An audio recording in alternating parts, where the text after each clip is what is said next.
bumping into it with his elbow all the time.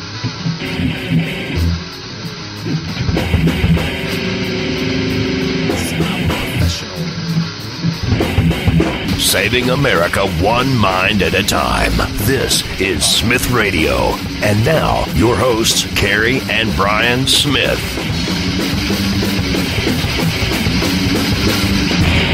Because, it is, it's just awfully good that someone with the temperament of Donald Trump is not in charge of the law in our country. Because you'd be in jail. Secretary Clinton. We're so in trouble for this. Oh, no, this ain't gonna work. We're so in trouble for this. That's not gonna work. We want to remind the audience to please not talk out loud. Please do not applaud. You're just wasting time.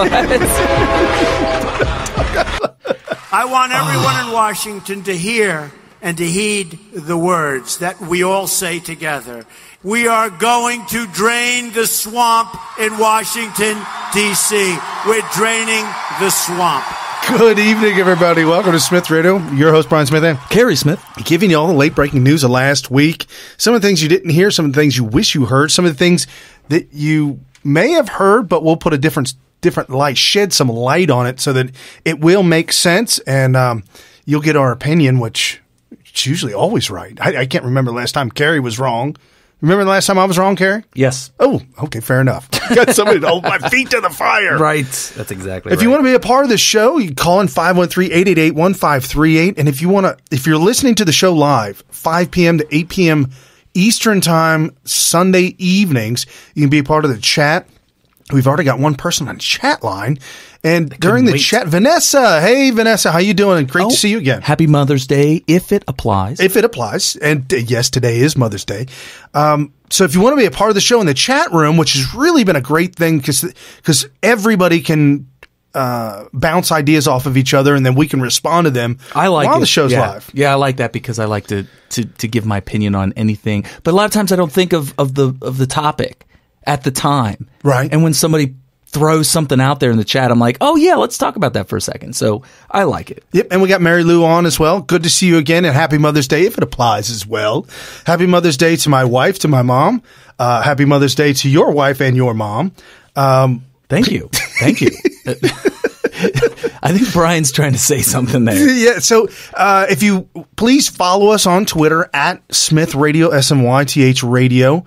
I also have a Twitter handle at Brian P. Smith, SMYTH on Twitter, Facebook, Smith Radio, YouTube, Smith Radio. It's Smith Radio everywhere. As long as you spell it with a Y, which is interesting because I don't think there's a Smith Radio with an I.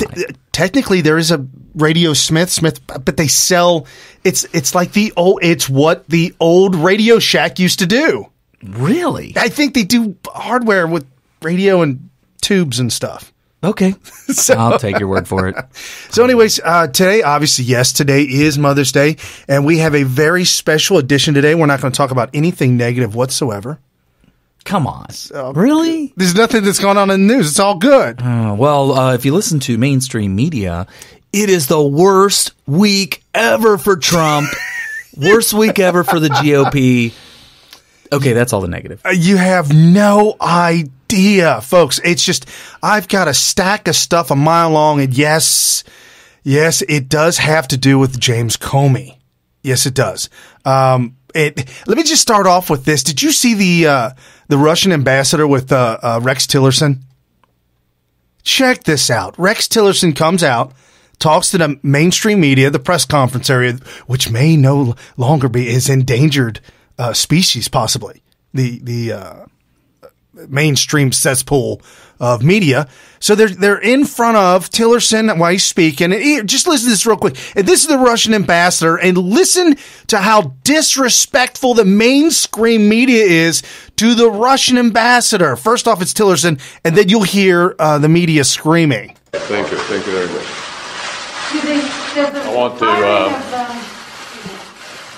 I want to welcome Foreign Minister Lavrov to the State Department and express my appreciation for him making the trip to Washington so that we could continue our dialogue and our exchange of views that began in Moscow with the dialogue he hosted on a very broad range of topics. Thank you. Does the Comey firing cast a shadow over your talk, gentlemen? Was he fired? The U.S. report You're kidding. You're kidding. He just and he walks out. He looks at them. He looks them dead straight in the eye. As Tillerson and him are both turning to walk out, he looks back with this. Dude, he's a tough boy, too. I mean, you see him with his face. He just looks back at him. You kidding? You're kidding, right? You're kidding, right? It's just with utter disgust and walks out. I am so done with the Russia. And Russia is, too, by the way. Yeah. We can't state it enough because I keep seeing it every single day, almost every hour, on Twitter, and especially all over the fake news, which, by the way, I've cut the plug, which is very interesting. You know, for those of you who have not cut the cord, so to speak, which is cable, you know, like literally calling them up and canceling completely. I think you've been maybe a little bit longer than me. Oh, absolutely. Absolutely. I cut it 4 years ago, 4 years. Probably about 5 years for me. Don't think for 1 second that you are cut off from the world. And it's funny, the amount of clarity that you end up having once you cut the cord, because now you can go and find out what's going on yourself and have, instead of having it spoon fed to you and filtered through, I guess what you would call a fake news prism. And it's interesting. It is a prism. Don't think that they get on there and just start outwardly lying. They do that too. But, you know, for those of us that are a little bit more, you know, knowledgeable of what is really going on around there, that kind of stuff is obvious. But they also do it very subtly. They like to start off by asking questions with false premises. Okay, Kerry, well, let me ask you this. You probably haven't heard this. This is an 8-second clip from CNN's Hayes, that kid that looks like the glasses, the goofy. Chris Hayes? Yeah, round head, goofy guy. Yeah. Okay, this and don't you dare assume his gender. Goofy individual. Okay. But he is goofy. Okay, what is he saying? I'm just trying to figure out, what is he saying here? The last time a president who fired the people investigating his conduct was revealed to have secret tape recordings, things did not end well. It's the Nixon all over again. It is Watergate. You don't know? This is the media's new water. And Rush even talked about it, so I'm not stealing it, but I did think of this. The children that are now working in mainstream media who weren't even alive during Watergate, but believe me, neither were we, but we learned about it.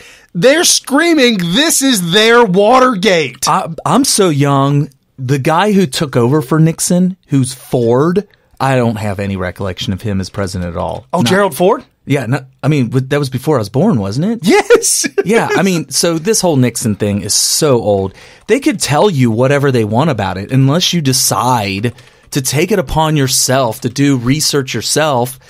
You're probably going to take their word for it. And I'm going to tell you right now, you need to just automatically assume that if it's coming from the mainstream media, there's something about it that's leading you to believe something that is completely false. Absolutely. There was nothing. I scoured the net all week, and especially yesterday, Saturday, and today, doing show prep, getting ready, and I couldn't help but all the sound bites we have. So today may be filled with little tidbits of sound bites, but there is absolutely no positive news coming out of CNN, MSNBC, CBS, ABC. What is this? CBSN.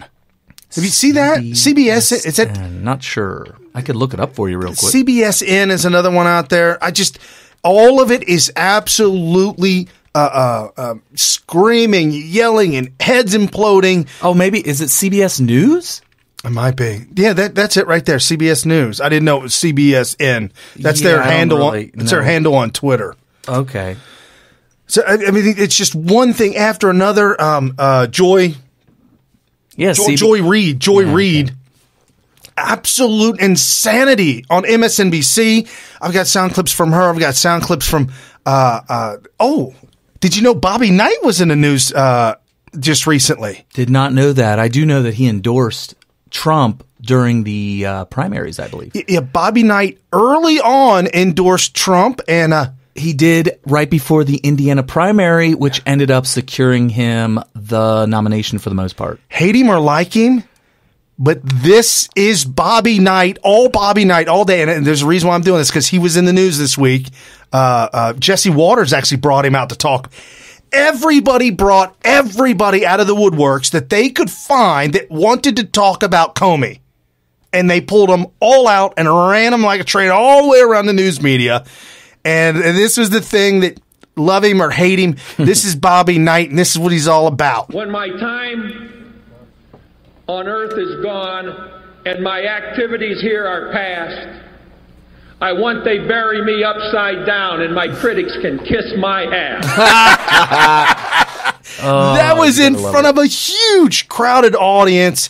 That's what it's all about. These critics are just insane with the criticism everywhere, all the way, both sides. Well, and the funny thing is all the criticism that I've been seeing the past couple days, especially with regards to like the Comey firing, it's the opposite. I mean, you've got to listen to the Smyth radios and all the people that we follow on Twitter, all the people that are making news or reporting on news on Twitter that we follow and that we endorse. You have to be listening to them because we aren't sugarcoating. I haven't been accused of this. I haven't heard of anybody else accusing any of the people that we follow of this either. But I guess it could go that way if they really wanted to try to attack us as being, they're just sugarcoating the fact that this is the worst week ever. I'm telling you right now, for those of us that really are in the know here, and we have our contacts, we are in the know, this is a great presidency. And the events of this week constitute the kind of presidency that we've been hoping for when we were supporting him during the primary and general election. And now he's going through with it. We're excited. And in addition to that, when they tell you that there's all this turmoil within the Trump inner circle and turmoil within the GOP and turmoil within conservatives and amongst people who are actually running the government, I'm telling you right now, they are celebrating their successes.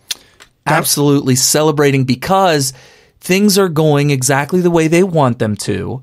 And this spin coming out of the fake stream media that all these things are actually bad things or things aren't going exactly the way they wanted to is completely fake. And I just have to crack up laughing. It doesn't affect us either. The only person, the only people, the only group it affects when they come out with these negative reports is you out there listening. And that's what they're trying to do. So as long as you know that it's not real, it's actually fake.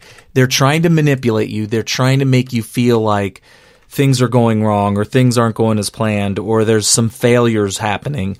They're trying to do that so that you become disengaged or maybe even flip, or you do like an Ann Coulter and you start getting all freaked out about stupid stuff. Did you hear about Ann Coulter this week? I'll go ahead and go ahead. Yeah, no, definitely. Go ahead. So this week she started in on, this was right in the midst of the Comey firing. She almost practically accused Trump and the administration of using the Comey firing as a way to cover up for the fact that nobody's building the wall. She kept saying the wall. She was on Hannity's show. Yep. Saying the wall. I know Hannity, but she said not a dime has been spent on the wall. And not a single foot has been built. Right. And so now she's on this crusade of writing a tweet every day, or at least that's what it seemed like when I read it the first time, that she's going to tweet every single day like a log entry of how many feet have been built. And so she writes 0. And then I guess tomorrow she's going to write 0. Here's the problem. The problem is that, okay, first and foremost, I'm going to make a prediction and you all can stop listening to me no matter where I appear. Smyth Radio, your voice, doesn't matter. You can stop listening to me if I'm wrong about this. That wall is going to be built. Yes. Well, not only that, but when she was saying this, what was it, 2 weeks ago? Yeah. The media was blasting Comey for building a fence. Oh, right. And Comey did the picture board. Wait, and the not Comey. You're talking about Spicer. Spicer. Jeez. Spicer did the picture board and the side-by-side and said, okay, look, this is what it is. It's utter destruction and disarray. Now look what we put up.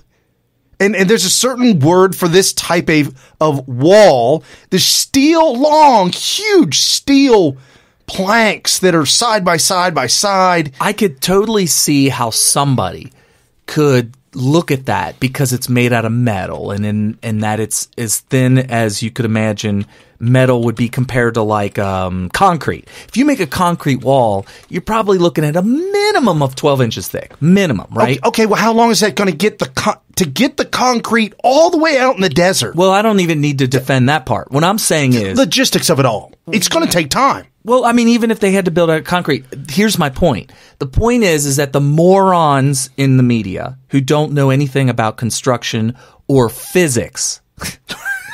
Fire doesn't melt steel, Carrie. Exactly. That's what I'm talking about. Okay, so the morons in the media who don't know anything about construction, they see these metal giant vertical beams that are part of this wall, and from a distance they're like, that looks more like a fence than a wall.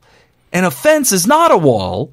So I think we've been lied to about this wall. And Spicer did as good a job as he can trying to say, no, this is a wall. Well, let me tell you what I say about it. If you can't drive a vehicle through it, I would call it more of a wall than a fence. Yeah, most movies, when they do high-speed chases, they drive through fences and they crash into walls. Oh, by the way, I got into a pretty nasty car wreck into one of those typical West Coast fences made out of cinder block. Oh, yeah. We knocked that wall over. It destroyed the car. Right. But it did knock over. I would rather try. If I had to get through a wall, I would rather go ahead and do a head-on collision into a cinder block wall than what they've put up as a wall that looks like a fence on the border. Because a vehicle's not going through that thing. No. Cinder block wall, heavy enough, fast enough vehicle, probably go through a cinder block wall. I know we had a dumpy little car. I don't even know what it was called, but it was definitely a compact vehicle. And when we hit this cinder block fence, it was actually in Arizona. I say West Coast, but it's close enough. We knocked that thing down. We knocked quite a few of those blocks right down to the ground. And so we didn't get all the way through it, but we definitely made a big enough hole that if he backed out of it, we could have walked through it. He said it's called a levee wall. Levee. You mean like what they have in New Orleans? Oh, no. That's heavy duty. I mean, you're holding back the ocean. Like, seriously. Yeah, I mean, you would think. Wow. I'm not sure. But the thing is that Ann Coulter is seriously, I'm so sorry. So here's my point about Ann Coulter then. Let's talk about her. Just for a second, yeah. Oh, sorry. Dude. No, it's good. It's good. Yeah. Am I beating it up too much? No, and we're talking about. Am I belaboring the point? We're talking about Comey, the Comey firing. We're getting into that right now. Well, and I brought up her because she went into a tirade about the wall right in the peak of the Comey firing debacle. It wasn't a debacle. It was more like drama. 70% reduction in illegal crossings of the southern border. Yeah. Can we probably lower the priority level on the wall for other issues that we all know are very important? And by the way, here's another thing you guys need to realize. You guys all listening to us, you know this is true already. But I'm just hoping that maybe you guys share this show with some people who may be Trump supporters that don't really get this yet. Or maybe they're conservatives and they hate Trump and they don't get this yet. This is not business as usual. Okay? When in the past, when a politician said, yeah, we're going to kick the can down the road, that means, we all know what it means. It means it's never going to happen. You might as well, instead of saying kick the can down the road, you might as well say, we've decided not to do it. Right. But they never do. They just back off of it, walk away. But we all know what they really mean, which is we've decided not to do it. we have a new paradigm, and you need to shift with the new paradigm and have your own little paradigm shift. And that is when Trump pledges to build a wall all the way across the entire southern border, it's going to happen, period. It is going to happen. When he says we're going to delay that, we're going to delay having a budget. Remember the budget? We're going to delay that till September. Yep. We're going to delay the wall for a little while. We're going to delay funding for the wall. Don't think that that means that we're never going to have a wall. We're in a new day and age. Donald Trump is going to build that damn wall, and he's going to get a budget. The reason he put that off is because so much good is happening. There's so many reasons why other things could take priority right this very second. So the wall's going to be built and all that. So anyway, getting back to Comey. Comey gets fired. Ann Coulter doesn't care. She could care less. And you wouldn't happen to have the soundbite, would you? Of the late show or the late night show where they announced that. Oh, dude, that's one soundbite I didn't get. That's okay because unless you have not listened to any news all week. It was week. hysterical though. Yeah, so basically. And you'd rather listen to us anyways. Right. We'll just explain it. We'll reenact it. Good. Do what's his face? What's his name? I don't even care. Daily Show runner up. Yeah, he had Jon Stewart on. They had just a reunion. The other day. Yeah, a reunion. Yeah, okay, so the Daily Show runner up, Stephen Colbert. He comes out and says, "Well, I guess Trump just fired Comey," and then the crowd went wild. They went totally wild. And the reason why is because they've been told by the mainstream media, and they are sheep, by the way. They are absolute sheep. They are mind-numbed, completely dependent. All of their thoughts are completely dependent. They're not independent. They're completely dependent. They have no ability to think for their own. And they've been told, we got a commercial. No, it's our producer. He's got the sound clip. Okay. Well, let's see. Here's Colbert. Huge story that broke just minutes ago, like less than 10 minutes ago. FBI Director James Comey has just been fired by Donald Trump. Listen to him cheer. That is an explosive cheer. Wow. Huge Donald Trump fans here tonight.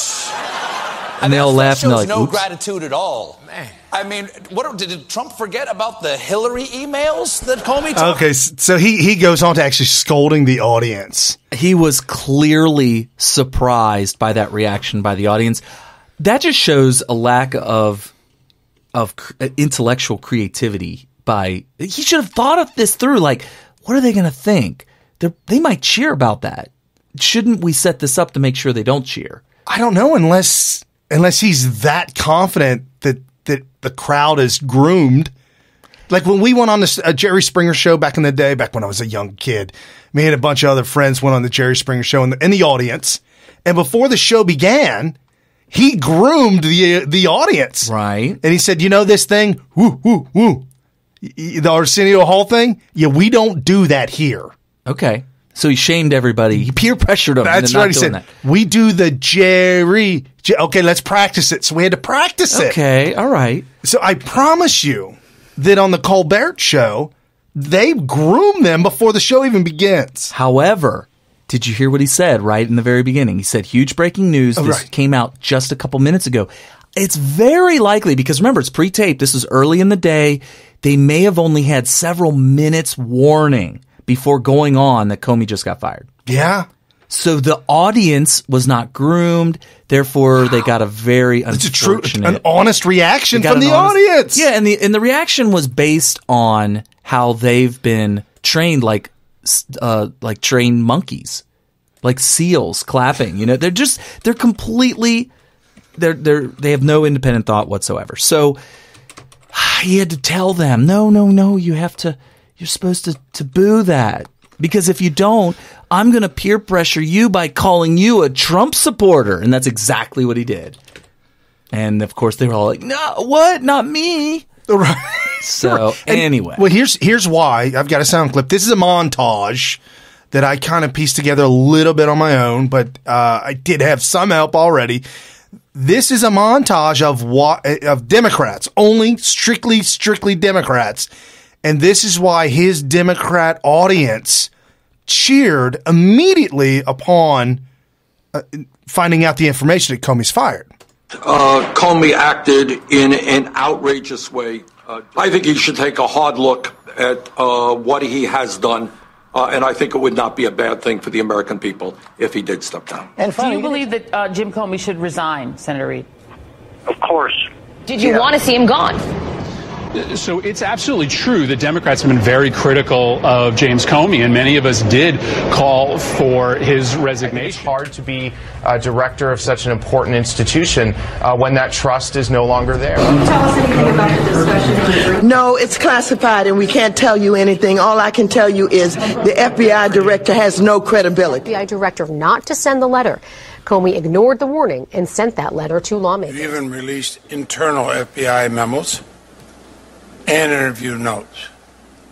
I may have missed this, but my 42 years here, I've never seen anything like that. Mr. Comey can render his country now is to resign. Failing that, Jeff Sessions should invite him for a meeting after he's confirmed as Attorney General and ask for him to resign.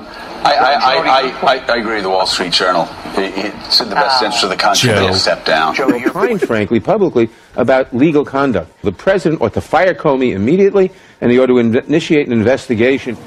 There needs to be restoration of the credibility of the FBI. Yes. I mean, that needed to be done. And I think he should resign because he's damaged the FBI's reputation. The faith of the people of the FBI is somewhat shaken. That guy's voice has bass. And I think the faith of the country is in the director of the FBI is somewhat perilous. Given all of that, I think he ought to spend more time with his family. The answer is that he resigns by midnight tonight. Understood. So if Hillary Clinton had won the White House, would you have recommended that she fire FBI Director James Comey? Well, let me tell you something. If she had won the White House, I believe that given what he did to her and what he tried to do, she should have fired him. Yes. So she should have fired him, but he shouldn't have fired him. This is why I'm confused. Maybe he's not in the right job. Oh, that Maxine Waters clip goes on and on and on. And I have the full version, but yeah, it's like several minutes long. But she keeps going in circles. And her argument, I'll just sum it up right here. Her argument is that since Donald Trump, the guy who would fire him, is under investigation by him, and a President Hillary Clinton would not have been under investigation by him, that would mean that it would be okay and good, and she would support the firing of Comey by Hillary Clinton, but not by Donald Trump because of the fact that... Now, here's the thing. According to Comey himself and a lot of other people who dug deep into this, and this is the truth because I dug into it too, he's not under investigation by the FBI. Donald Trump, he is not under investigation. The investigation is into whether or not the Russians' hacking of DNC material was done in order to try to affect the election and what to do about it and how to prevent it in the future. But it has nothing to do with Donald Trump, and mainly because there is no connection. There's zero evidence of Donald Trump and anybody in his administration having any connection to Russian operatives that would have done anything with stolen, hacked documents to affect the election. No collusion, none of that stuff. Senate Judiciary Chairman Grassley confirms President Trump is not under FBI investigation. Right. And I think Comey confirmed it. That letter that Donald Trump sent to fire him said that he appreciates on 3 different occasions that Comey has not indicated that I am under any investigation, any FBI investigation. 3 different times Comey said that to Donald Trump when Donald Trump asked. You mean in the dinner? Whenever it was. I mean, 3 different times. Okay. CNN said that never happened. Well, here's the thing. Comey could easily come out and say, I appreciate... No, he's not allowed to talk. It's under threat. He's been threatened. He's been threatened. Dude, I'm sorry, folks. We're so all over the place with this thing today. It's all lies. I mean, they're not even close to the truth. It's not like we can listen to something that they say with regards to threatening Comey. You know, he came out and said something to the effect of, if there's any audio tapes that have been recorded between the two of them, I hope that those don't come out and prove anything that he says that he leaks to the media. It is absolutely imperative. Here it is, word for word. Okay, let's hear it. James Comey better hope that there are no tapes of our conversation before he starts leaking to the press. And it's interesting. What does that mean? Right. When you listen to that verbatim, it could mean so many different things. It leaves it wide open for interpretation. What was your initial thought? My initial thought was, if you're going to leak things to the press, it better be honest, because there may be tapes that I may have in my possession that will prove that what you're saying is a lie to the press, which it's not like that's illegal, but he's threatening him to stay honest. That's my initial. I may be wrong about that, but that's what it sounded like to me. CNN, and that's where that clip I played earlier, CNN came out and said, if Trump is taping conversations in the White House, according to Section 8, Subchapter 3, 4, and 5, he must make available, he must archive and make those available, and cannot have secret tapes, because remember the last time a president had secret tapes? This is all crap. You know what happened to him. All right, let me tell you guys something. And you guys probably may have already intuitively wondered this yourself. You may be thinking exactly what I'm thinking. As far as I can tell, ever since JFK on, all conversations with the president are recorded for future historians' use. They'd be sealed until 50 or 70 or whatever years later. In fact, the documentary called The Fog of War with McNamara. Right. And, the movie 13 Days. Right. If you go to the behind the scenes, if you know anything about that movie, great movie. I highly recommend it. It's called 13 Days. It's about the Cuban Missile Crisis.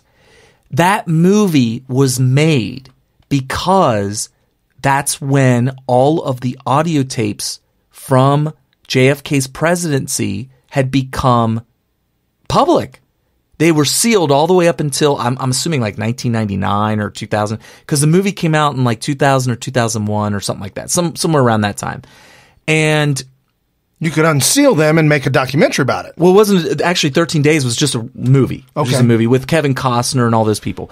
But all the stuff, if you look at the behind the scenes on that movie, everything that they did was based on the actual conversations that they were able to listen to themselves by going to the Library of Congress or wherever it was that they were able to get these sealed. So the point is, and they also have the movie, the documentary, The Fog of War with McNamara, has tons of audio tapes from LBJ, JFK, McNamara himself, and these are all tapes from within the White House. Right.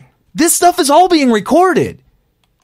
Everything that's happening with Trump right now is being recorded so that maybe 50 years from today, or 40 years or 70 years, whatever it might be, is available for historians. CNN, MSNBC freaking out that Trump is tape recording people without their knowledge and is getting the Democrats riled up. Some Democrats are now requesting audio, if available, of the Trump-Comey dinner. And this is what happened with Sean Spicer at the press conference, which may lead to no more press conferences. Did President Trump record his conversations with former FBI Director Comey? I assume you're referring to the tweet, and I've talked to the president. The president has nothing further to add on that. Why did he say that?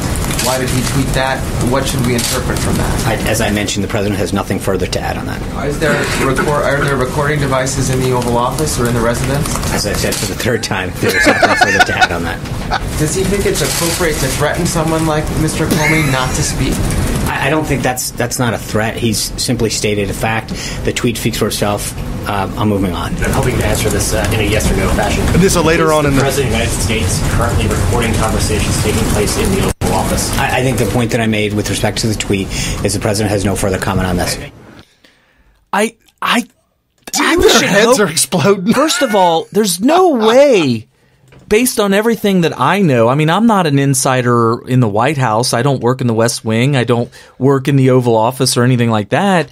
But everything I've seen, I mean, pretty soon, in a couple years, we'll be getting tapes from the Carter, and then maybe a couple decades later, the tapes from Ronald Reagan. I mean, this stuff is being recorded. So I don't really know what they're talking about. How in the world, after all the tapes that come out with JFK and LBJ in the past couple of years, the past decade, can they wonder if the president's business in the Oval Office is being recorded or not? Of course it's being recorded. It's official business. It's going to go in the history books, and it's going to be recorded. Well, it's just like, obviously it's a little bit different than if you were on your job, but they're on the job. I would assume that there would be some kind of recording, whether it be a stenographer or someone taking minutes or notes or information of some sort. If they're having a dinner and a sit down, and there's a lot of controversy about this dinner. Who asked for it? Who didn't ask for it? Who showed up? Who didn't show up? It's the Who president. cares? They got together. That's fact. Comey and Trump got together. I don't care who asked for it. I don't care who requested it. They both did do it. Yeah, and Comey is Donald Trump's subordinate. Supposed to be. No, he is. There's nothing wrong with having interaction with your subordinate. And to think that somehow that the FBI director or the FBI as a branch is independent of the executive branch of government is just flat out wrong.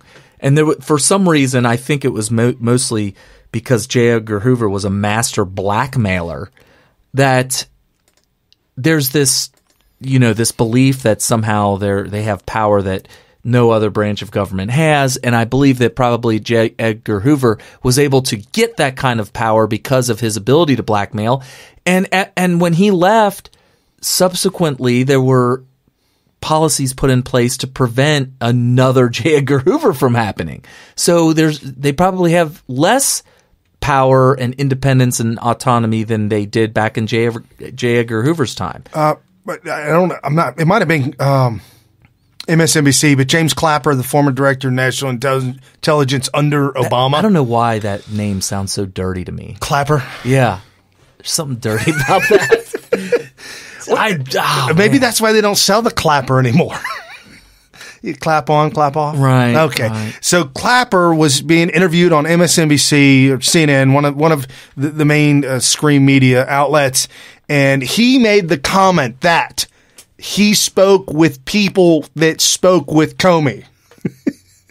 Oh, so there's only 1 degree of separation. Right. And Comey told them, and they told him that Comey didn't want to go to the dinner and thought that it was crossing the line and shouldn't get involved with Trump like that. Wait, Clapper was saying that? Clapper was saying that Comey said to his friends that told him.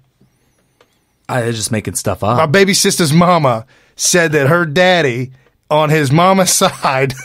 This is worse than that game that you play in kindergarten where you all sit next to each other and then one person whispers in the ear of the first person in line. And then they have to whisper the same thing all the way down the line. And when it gets to the end, the last person says what it was that the first person whispered, and it's totally messed up. This is worse than that because there's intentionally trying to change the story. Right. In absolutely. order to somehow hurt Trump or help Comey or vice versa in either direction. So, if you don't hear it it's important. And if you know Lee Stranahan, you know him, Brian. He's a guy that used to work for Breitbart. Now he's kind of independent. Oh, yeah. Yeah. And he comes out with videos on YouTube. He's kind of an interesting guy. But he teaches journalism, and I think it's a really smart thing for him to venture down that road because there's a lot of citizen journalists now, and a lot of them don't know what the hell they're doing. No. And so him being a classically trained journalist will be able, it seems like he has the desire to want to pass on real professional knowledge to people who want to be citizen journalists. And I commend that effort. But he points out that people need to really think long and hard about what are facts and what really aren't facts. They may seem like facts, but they're just not. And so when you hear Clapper say that he knows somebody close to Comey that says that he said that ain't true, I mean, you might as well. It's just total hearsay. Hearsay is not fact. Well, and when they bring somebody on like Clapper with a title, former national director, this title, just because they bring them on, they've got a title. They've been in Obama. He worked for Obama, so you know he's got to be one of us. He's got to be down with CNN because we protected Obama for the last 10 years, 9 years. 10 years. Yeah, so he ran for a year running up. The 8 years he's in. I mean, it's just unbelievable. Right. So the exposure of the mainstream media, CNN, MSNBC, and I know I haven't thrown Fox. I'm throwing Fox back in there because you should. Because you've got this. You call us fake news and put us down like children and a few days ago. So you've got Shep Smith. It wasn't fake news until very recently. So hurt and so upset. He's fake. Yes. Anyway. Well, he had to come out of the closet and tell us how real he was. Or is now. And I always knew it. Dude's got eyeliner on, tattooed like... Brian has gaydar. when you live in the heart of... Well, you didn't live in San Francisco. No, I didn't. However, if there was a second city... It is Long Beach, California. It is West Hollywood. Okay. WeHo. I mean, it's just no doubt about it. Okay. But so check this out. This is Richard on MSNBC. What? Richard Maddow. Oh, I don't get that. I thought it was Chris Hayes. Dude, you'll never see the two of them in the same room together. Never. Chris Hayes and Rachel Maddow. If anybody sees them two in the same place together, it was photoshopped. Yes, yes. So here's her. And the reason why I bring this individual up. Yeah, you can't assume gender. Do you know her ratings according to mainstream media? So it could be fake. It could be not fake, but this is what's been thrown out. They're saying that her ratings put her at the top of the heap. And she is surpassing... what heap? Seriously, what heap? The heap of mainstream... No, I mean, is it just MSNBC? Like, she's at the top of MSNBC. Well, they compared her to Tucker Carlson. Said she's got bigger ratings than him. Well, you know why? This past week. Because people who used to watch Fox News have now just cut the damn cable and they listen to Smith Radio. Oh, right. See, they need to get that number out. Yeah. What's the number of people that are tuning out completely? Especially after Fox News. Tuning out of, not completely, but tuning out Fox of News, the mainstream, cable. Yeah, the cable. So, because you all don't have cable, I'm just letting you know this is what your friends who do have cable, what they hear. And I'm still, if anybody can explain to me, I'm dumbfounded. I go into a bank, I go into a restaurant, I go anywhere. CNN is on the flat screen. Explain it to me. Anyways, here's Matt Al. On the presidential election last year and the question of whether or not the Trump campaign was involved in it somehow, we now have multiple reports that at the time the FBI director was fired by the president, that FBI investigation into the Trump-Russia issue was expanding and accelerating. Okay. First off, she said multiple reports, which she never tells you where the reports come from or what the reports are. She just said that the investigation into Trumpgate or Russiagate into Russiagate was ramping up and accelerating. Why? At a high speed of rate. On what ground? Breaking the speed limit of 65 miles. Okay. But what grounds, though? What had actually happened was I had to look into this a little bit, so here's a little bit of an opinion, and I'm just telling you this because I could see it from experience. James Comey was running out of money and running out of support for investigating Russia and any kind of Russian connection to the election or to what we now know never was an investigation into Trump or that having to do with Trump. But he's running out of money. He's running out of steam. So he asked for more funds. Well, she's claiming that obviously means that they're ramping up the investigation because they're asking for more funds and more support.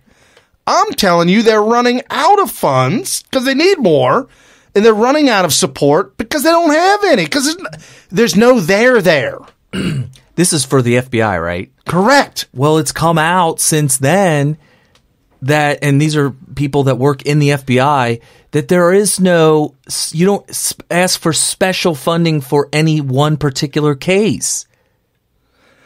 So I am a little like that.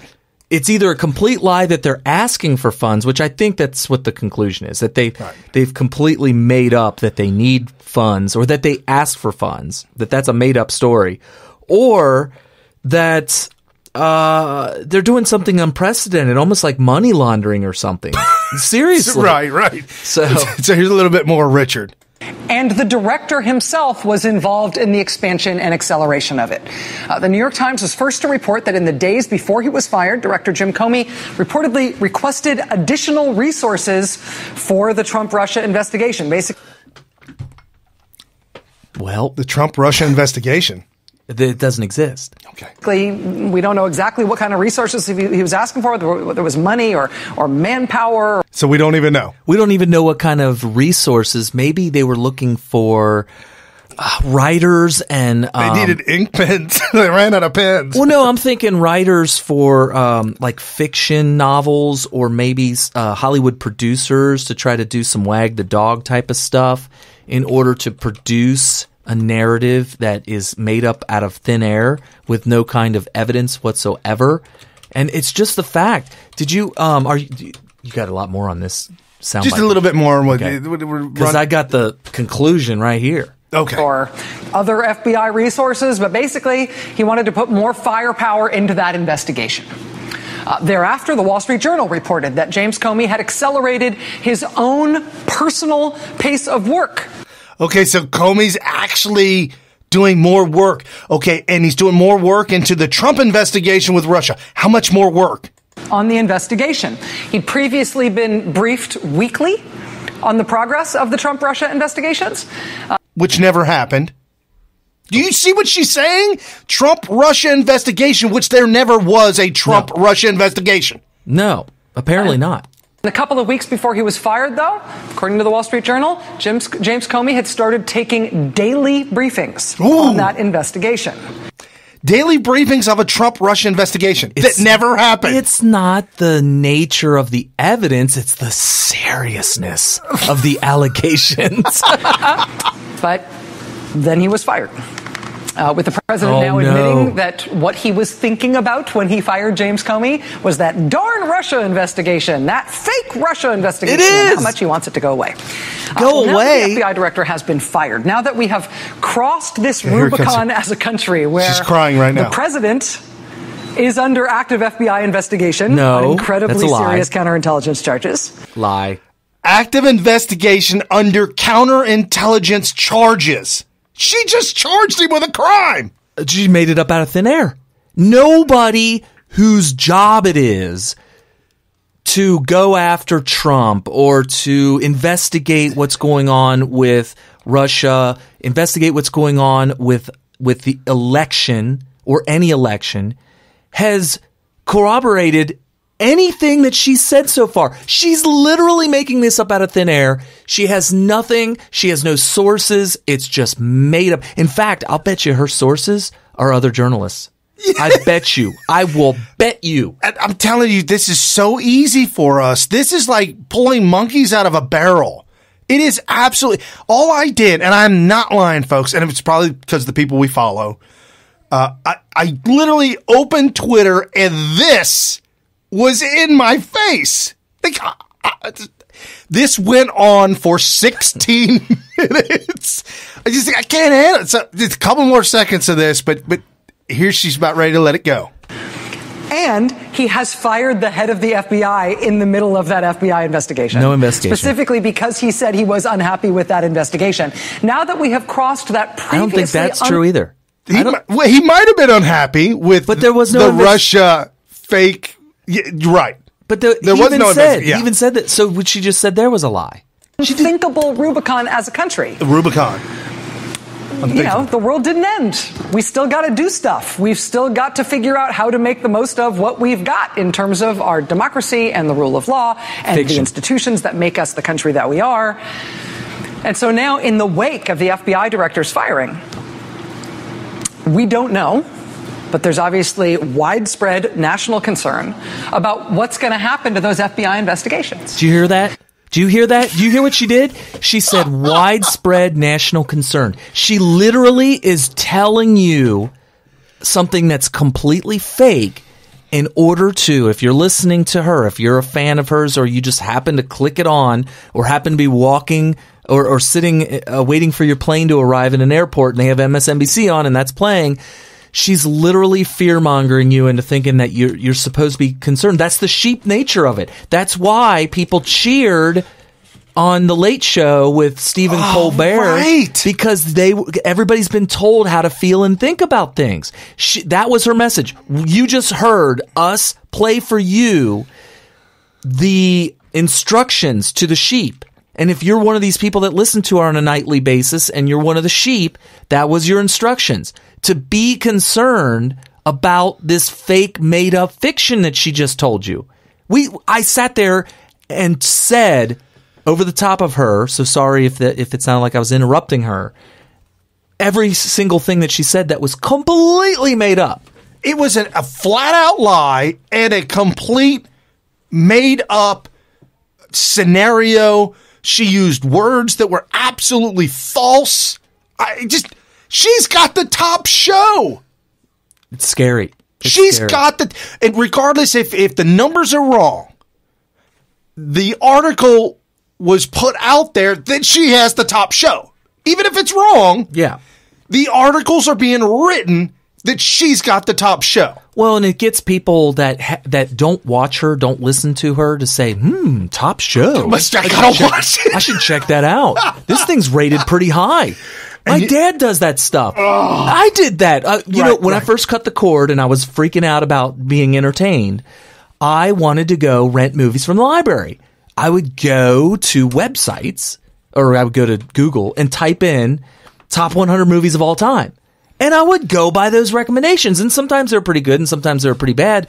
But I didn't just randomly start borrowing movies from the library. I was going by those recommendations. So when you hear on the internet or wherever else that Rachel Madcow is the top rated show somewhere in some universe, in some alternate reality, you're going to say, I should check that out. You just triggered a memory in my mind, and I've got a confession to make, Carrie, right here. That you've been sheep herded before. Right here on Smyth Radio. We talk about this often. Kerry admits, he said, I back in the day I was a bleeding heart liberal. I didn't know it. I don't ever remember I never supported a Democrat and I never supported a liberal.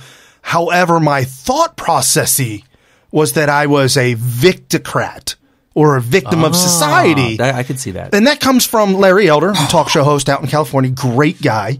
He made up the term victocrat, and I identified with it. Back in the mid-'90s, I wanted to think that I was politically astute. Did you? And I was getting great information. Okay. And one of my roommates was very on the cutting edge, very conservative, religious, had a lot of political ideologies and thoughts, new names and dates of things and people, current events. And I told him, I said, yeah, I heard that story. I get my information from the New York Times. Okay. And he said, and he blasted me. He said, that's a liberal propaganda. I said, no. Everybody relies on it. No, the New York Times. You see it at the newsstands. Benchmark. It's from New York, dude. Okay. It's gotta be. It's been around forever. They have I read credibility. I read the New York Times as a kid thinking I was somehow politically in the game and astute because I was reading my grandfather's paper. Yeah, there's something about longevity that just adds to credibility. And here's the thing, it's constantly in flux, constantly changing. If maybe back 100 years ago, the New York Times really was a very credible newspaper. Maybe it was 50 years ago or even 40 years ago. Vanessa just said, if you want to be a part of the show, smithradio.info will take you directly to our live shows Sunday evenings, 5 to 8 p.m. Eastern Time. You can be a part of the show by either calling in 513-888-1538 or be a part of the message board. And Vanessa just messaged, she said, I was a socialist for a week in high school. Then I got a job. So we all thank you, Vanessa. She relates to me. We all live and learn. I was a bleeding heart liberal. And I don't know how I got that way. My dad was a union guy, and I don't even know if he was really all that political. He was a freshman or sophomore in college when the Kent State shooting happened, when the National Guard killed a bunch of those students that were protesting. And he was failing. He was failing a whole bunch of classes.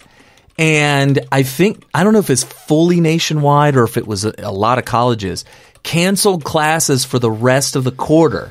And if you were enrolled in any class at the time, they just gave you a passing grade. They didn't care what happened. You just got passing grade for that quarter. They canceled classes for the rest of the quarter. What? And he goes, that really saved me. He did. But so anyway, he goes on to become, because he didn't graduate from college at that time. He goes on to join the electrical union. And if you don't know, if you're listening to this and you don't know, the electrical union and every single other union is the Communist Party in the United States. Right. It is it's not, they support communism, they support socialism, they're Democrats, or they support Democrat. No, they are the communists that would love for the Democrat Party to churn the entire United States into the USSA. And look where their money goes to. Where does their money go to? What do they fund? Right. They fund communist propaganda, machines, power people that will help to install Obama, Clinton's, Nixon. Nixon.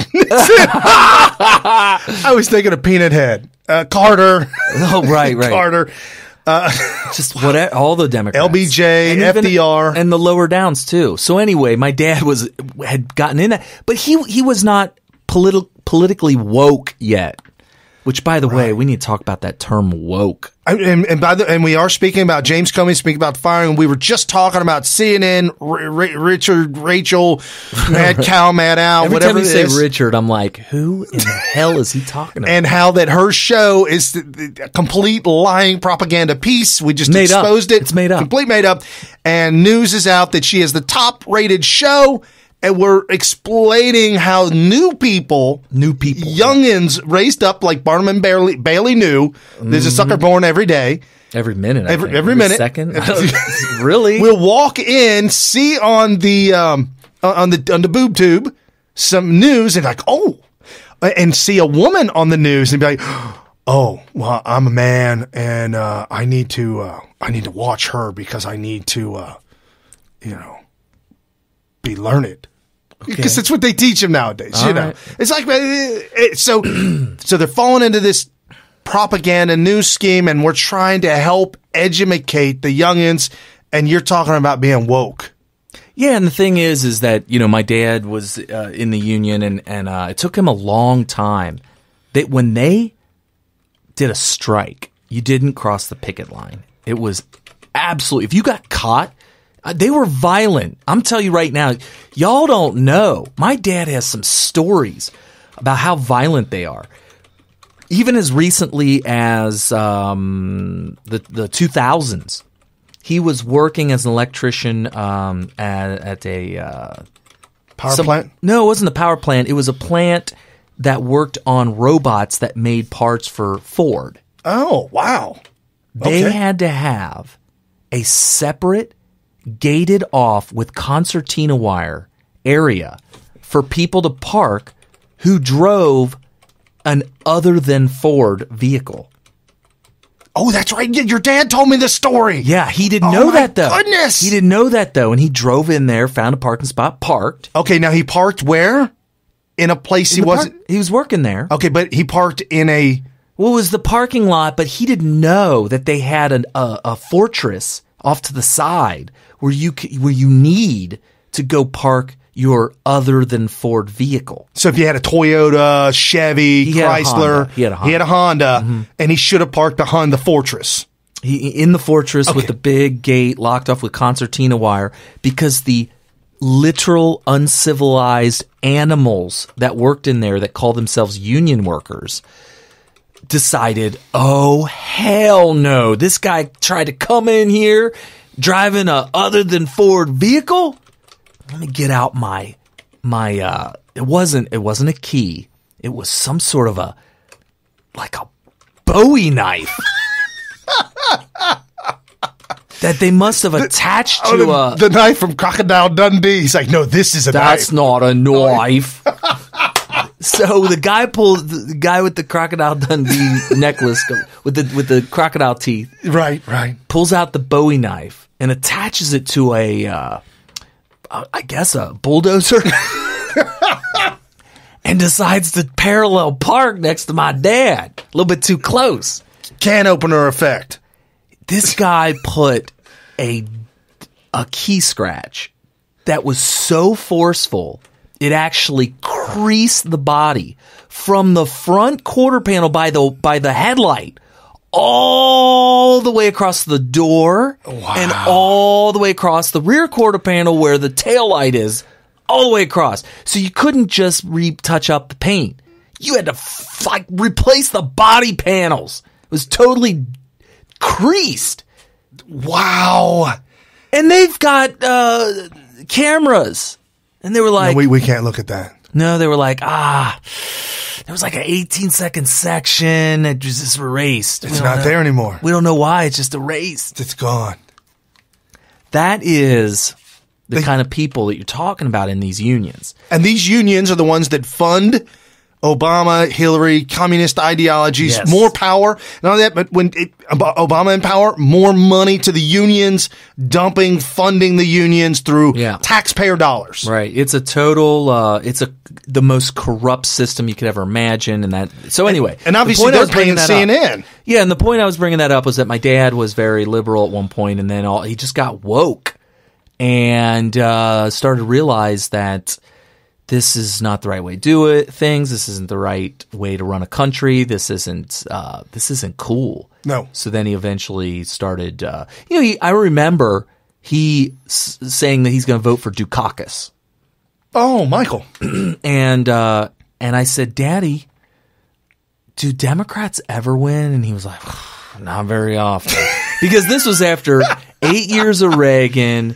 You had George H.W. Bush coming in. He was up against Dukakis, and he beat Dukakis, and he was pretty sad that the Democrat didn't win. So then he voted for Perot. It was the first non-Democrat that he didn't vote for, and after that, it was conservatives from that point on. I should say Republicans after that. So he had gotten woke. I always thought that woke meant you've been red-pilled, and that you're a conservative now. Now, see, and that's funny that your dad's, that's funny you said to your dad, do Democrats ever win? Yeah. And what's even funnier is that during the black and white era days of movie. Oh, black and white movies. Movies, the era of black and white movies, you had Bob Hope, who was allowed to say something like this. You live here? Yes. Well, maybe you know what a zombie is. When a person dies and is buried, it seems there's certain voodoo priests who have the power to bring him back to life. Horrible.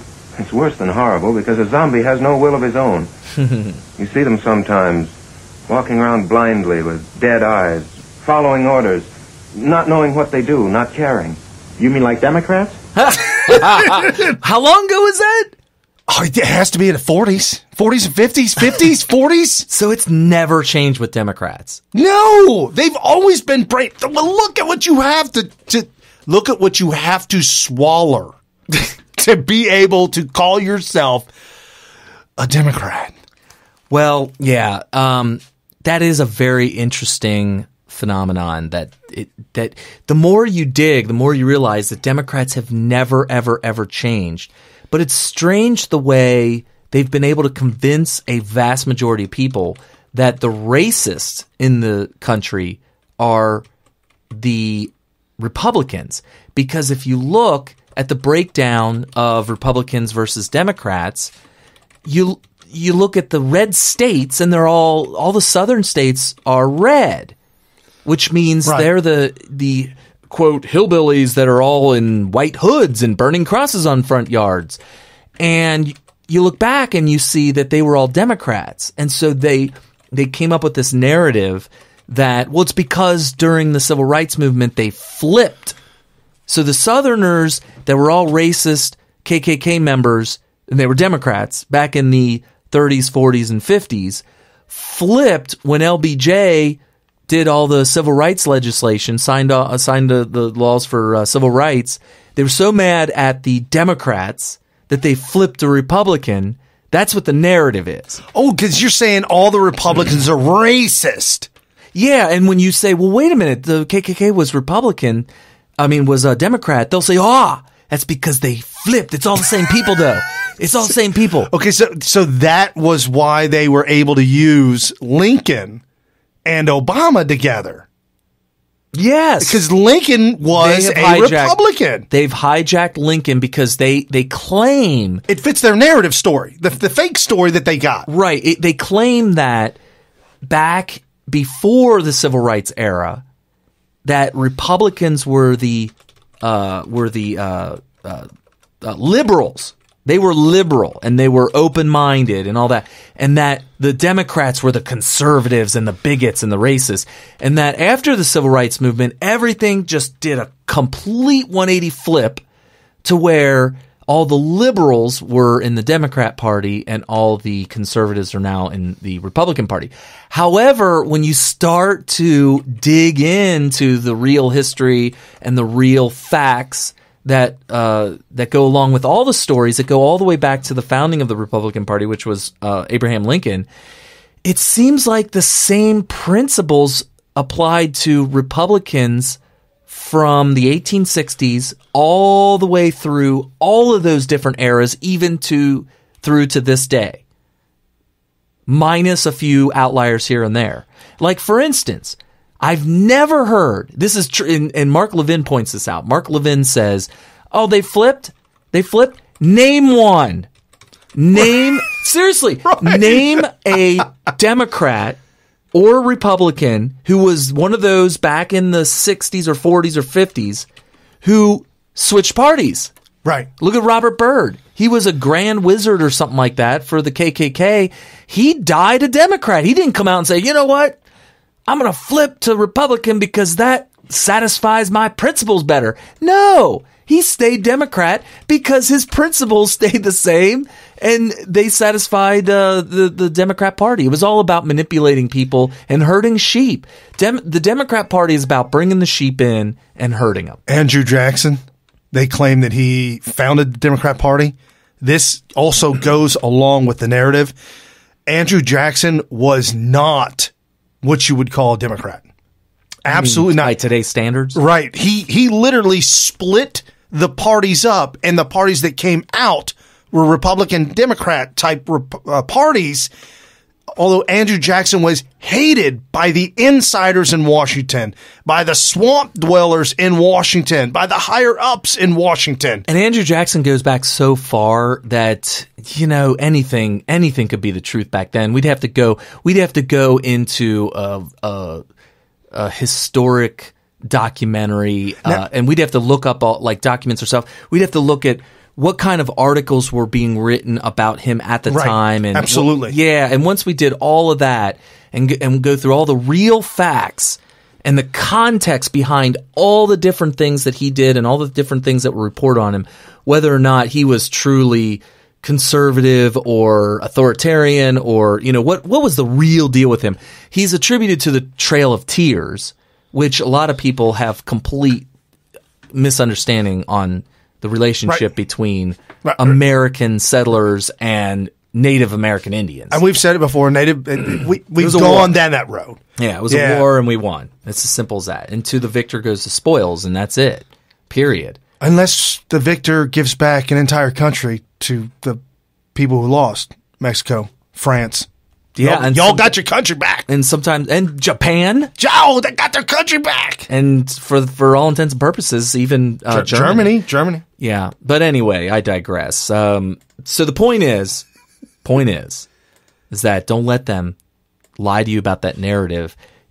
No Democrats. You can't name Democrats who switched to Republican. Racist KKK Democrats from the 30s, 40s, 50s. Nobody switched over. If they did, who were they? Right.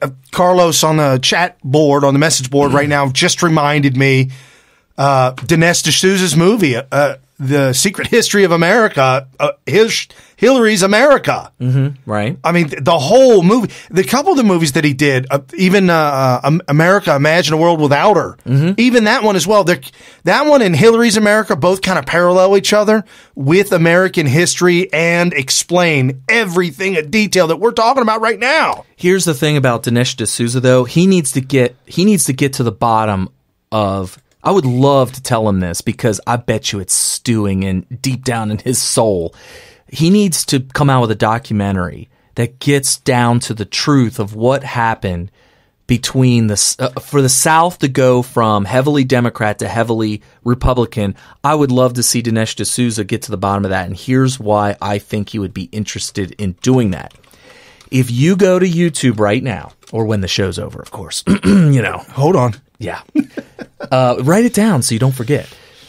Go to YouTube and look up the debate between Dinesh D'Souza and Cenk from Young Turks. Oh, wow. I didn't even see that one. Oh, it's brutal. The Young Turks are absolute propaganda. You cannot give them any. And he's kind of a dunce. He's a little bit of a dimwit.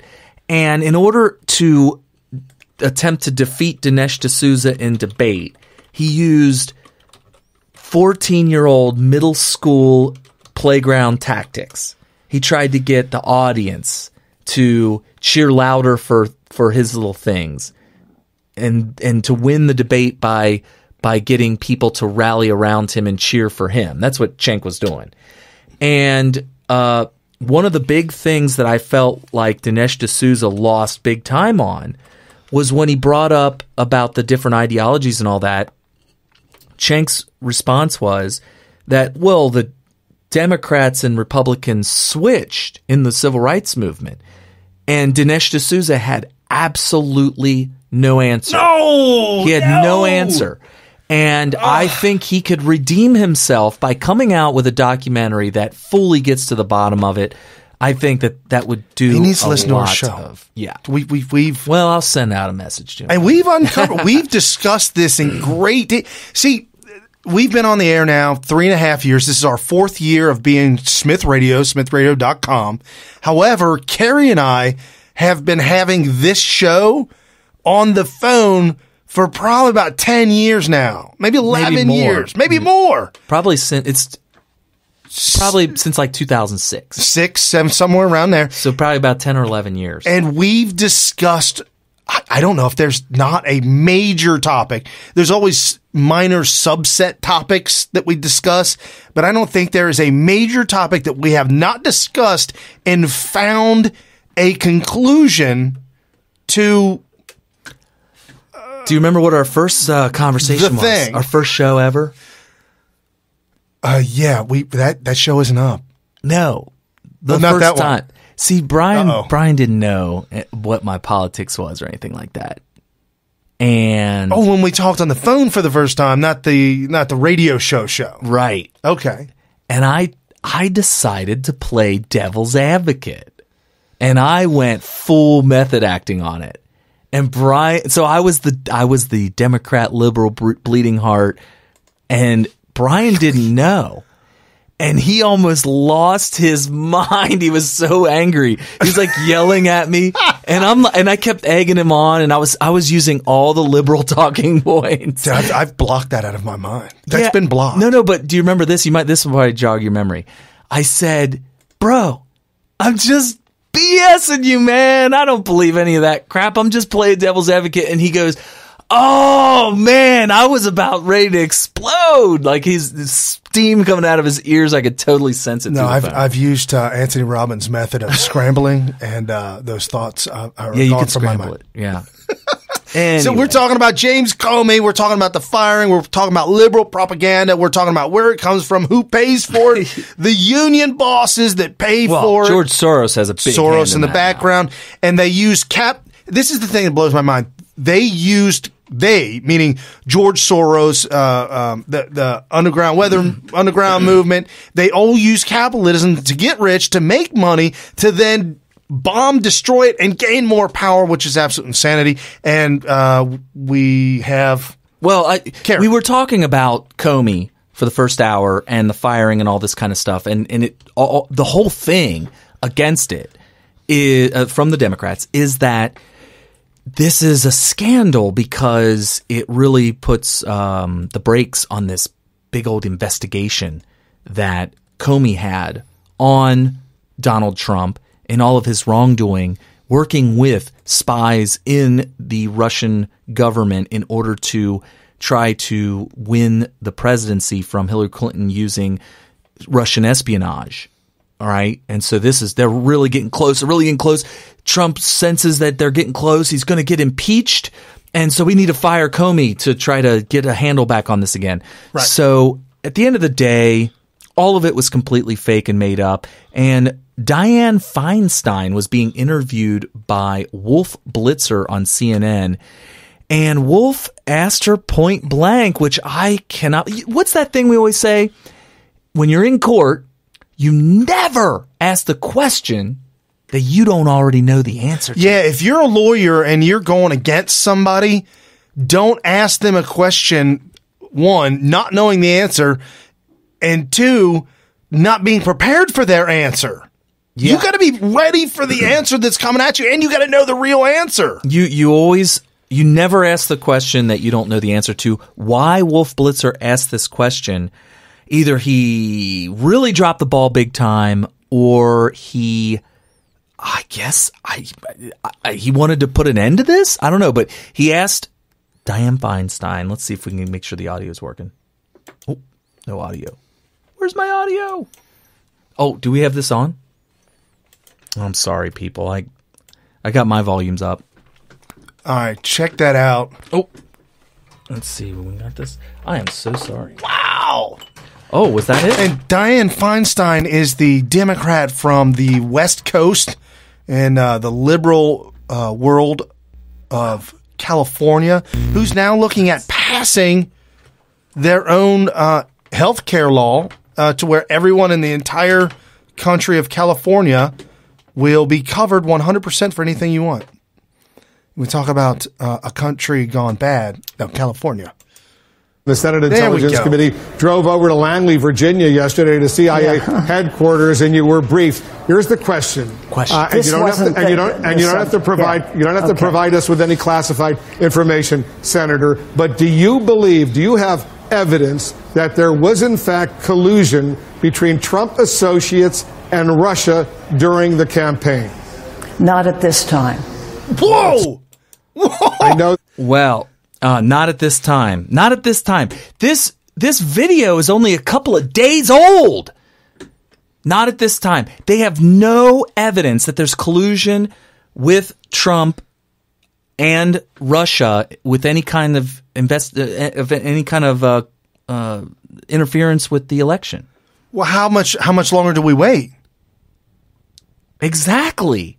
That's the follow-up question. How long do we have to keep doing this until we find a shred of evidence? It's not like, oh, well, we have the smoking gun, we need to prosecute. We're just still looking for evidence. They're going off of a premise they have no evidence for, assuming they're going to find evidence. And here we are all this time later. I mean, I would have laid into her.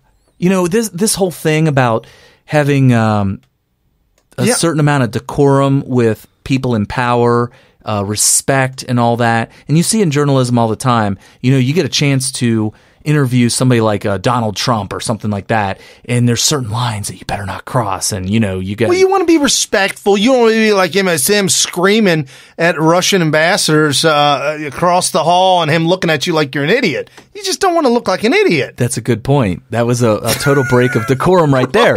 I would have laid into her on this. I would have said, "Now wait a minute. What are we doing here? How much have we time and money have we spent on you finding nothing?" And I would have said, well, Diane, I thought that the answer was different behind closed doors in the green room.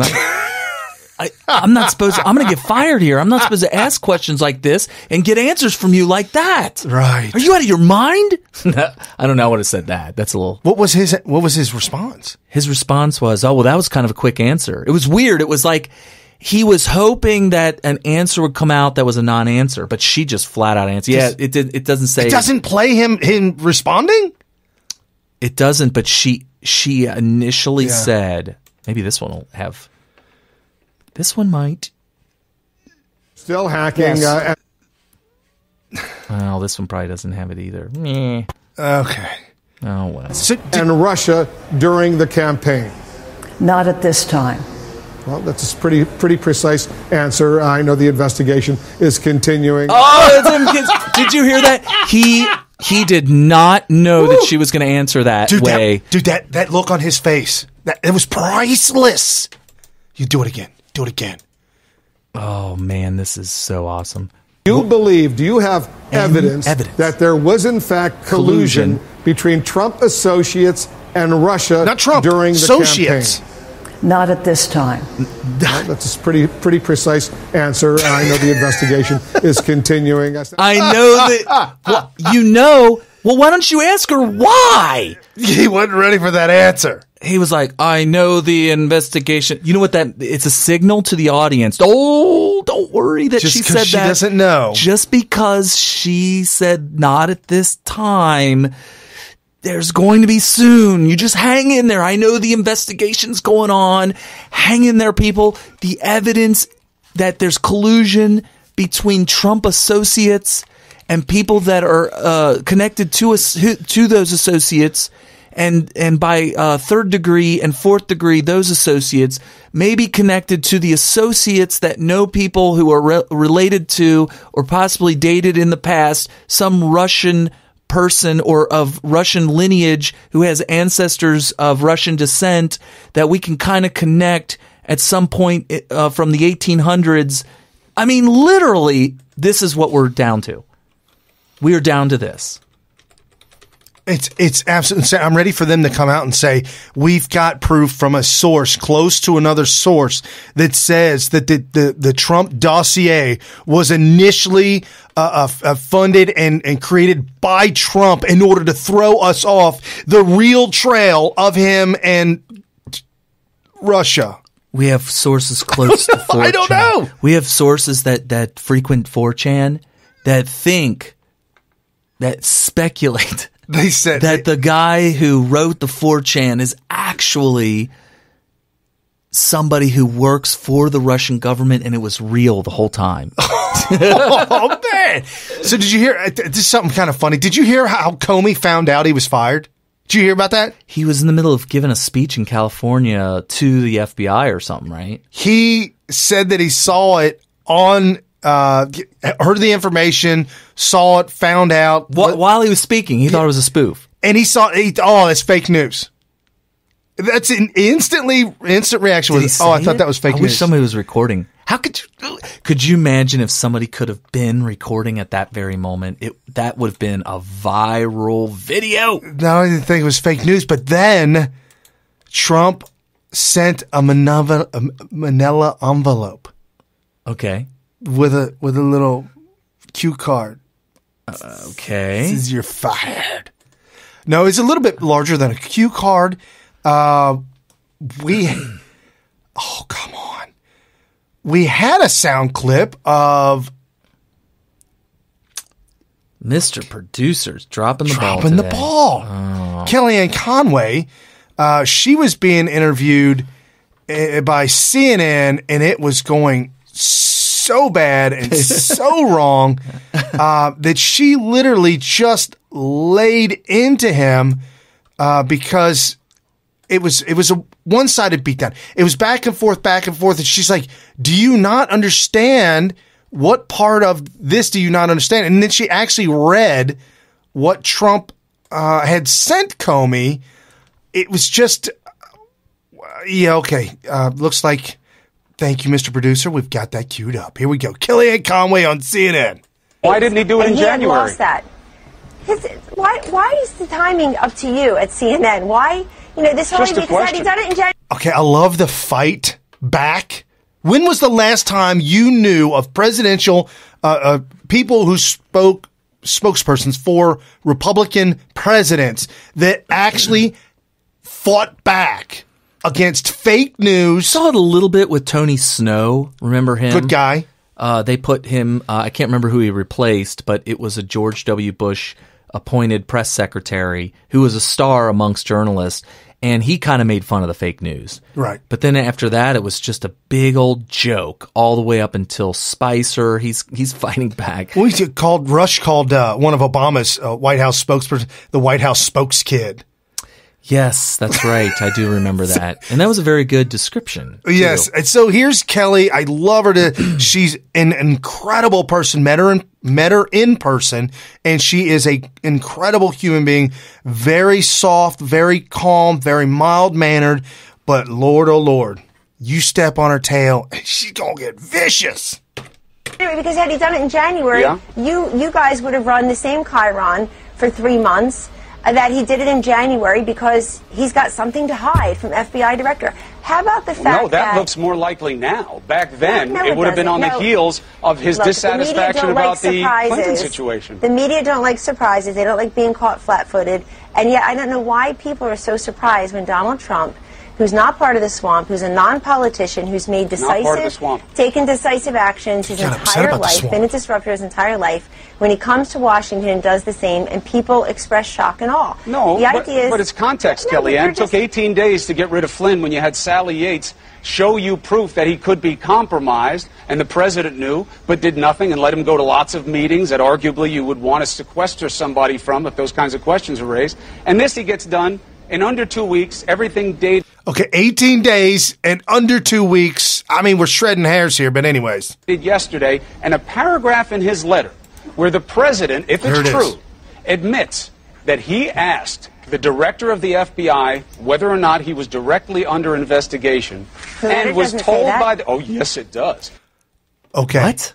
This guy sounds like a total douchebag. It's Cuomo, or I think it's Cuomo. Chris Cuomo? Chris Cuomo, yeah. He's a douchebag. Okay, so you hear how he's coming at her with this question. He's setting up the premise.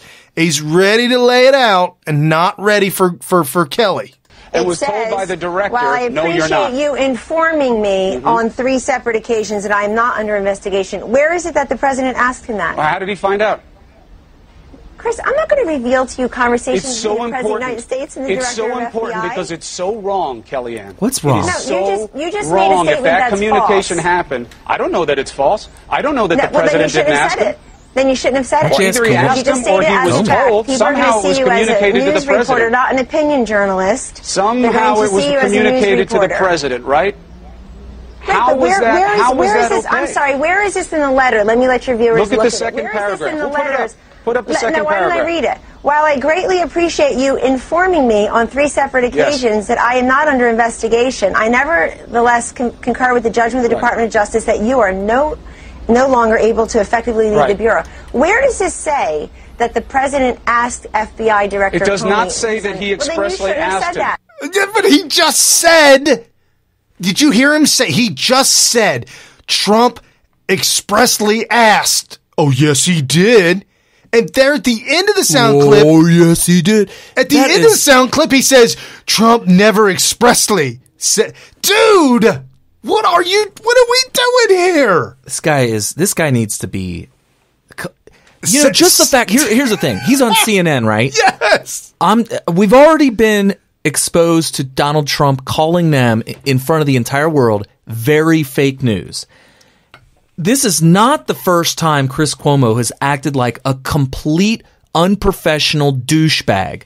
I honestly think that for the good of America, the White House needs to cut them out of the loop completely. They are allowed to deny them press credentials. I think they should. I think that they have grounds to deny them press credentials under the grounds that more credible news outlets should be there, and that when CNN asks for the credentials, they should be denied, at least initially, on the grounds that there's just no more room for you. I know it's kind of a tricky situation. It's like when they tried to raise hell about Mike Cernovich getting press credentials, and then I think Cassandra Fairbanks was in there and all that, and when they raised hell about it, the bottom line is that they met all the criteria for being accepted. And there is a criteria, like you have to have a certain amount of listenership and all that kind of stuff. So I don't know. I would love to find out if there's not criteria that says that you have to have established a certain amount of credibility. Like, for instance, if theonion.com asks for White House press credentials, I would hope that they would be able to say no to them to free up that seat for a more credible news outlet. Yes. Right? Yes. That being said, I think that is that soundbite you just heard is just one of the very many pieces of a puzzle that you should be able to put together to properly deny them press credentials without violating the First Amendment of freedom of press. I think that wasn't it that they weren't in the, who was not in the, I think it was CNN. They were only allowed to get audio. Oh yeah, they cut them. Yes. They should do it again. I think CNN, they're back. CNN and MSNBC at one time. Yeah, they let them back in. Yeah, they only had audio.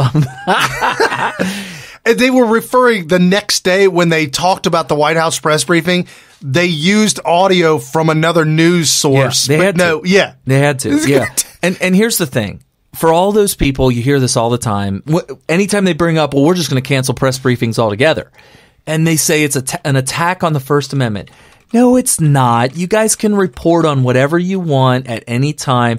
They don't have to provide you with press conferences in order to satisfy the First Amendment. Right. You could report on anything you want at any time. Right. That doesn't give you the right to force the White House to provide a venue for this to happen. That doesn't even make sense. Right. So, I hope they don't deny. All right, close down the press conferences. I think because it's too much fun for us to actually play these sound clips. I think that they should start to allow real news in there. There should be a Smyth radio correspondent that they should have full time in there.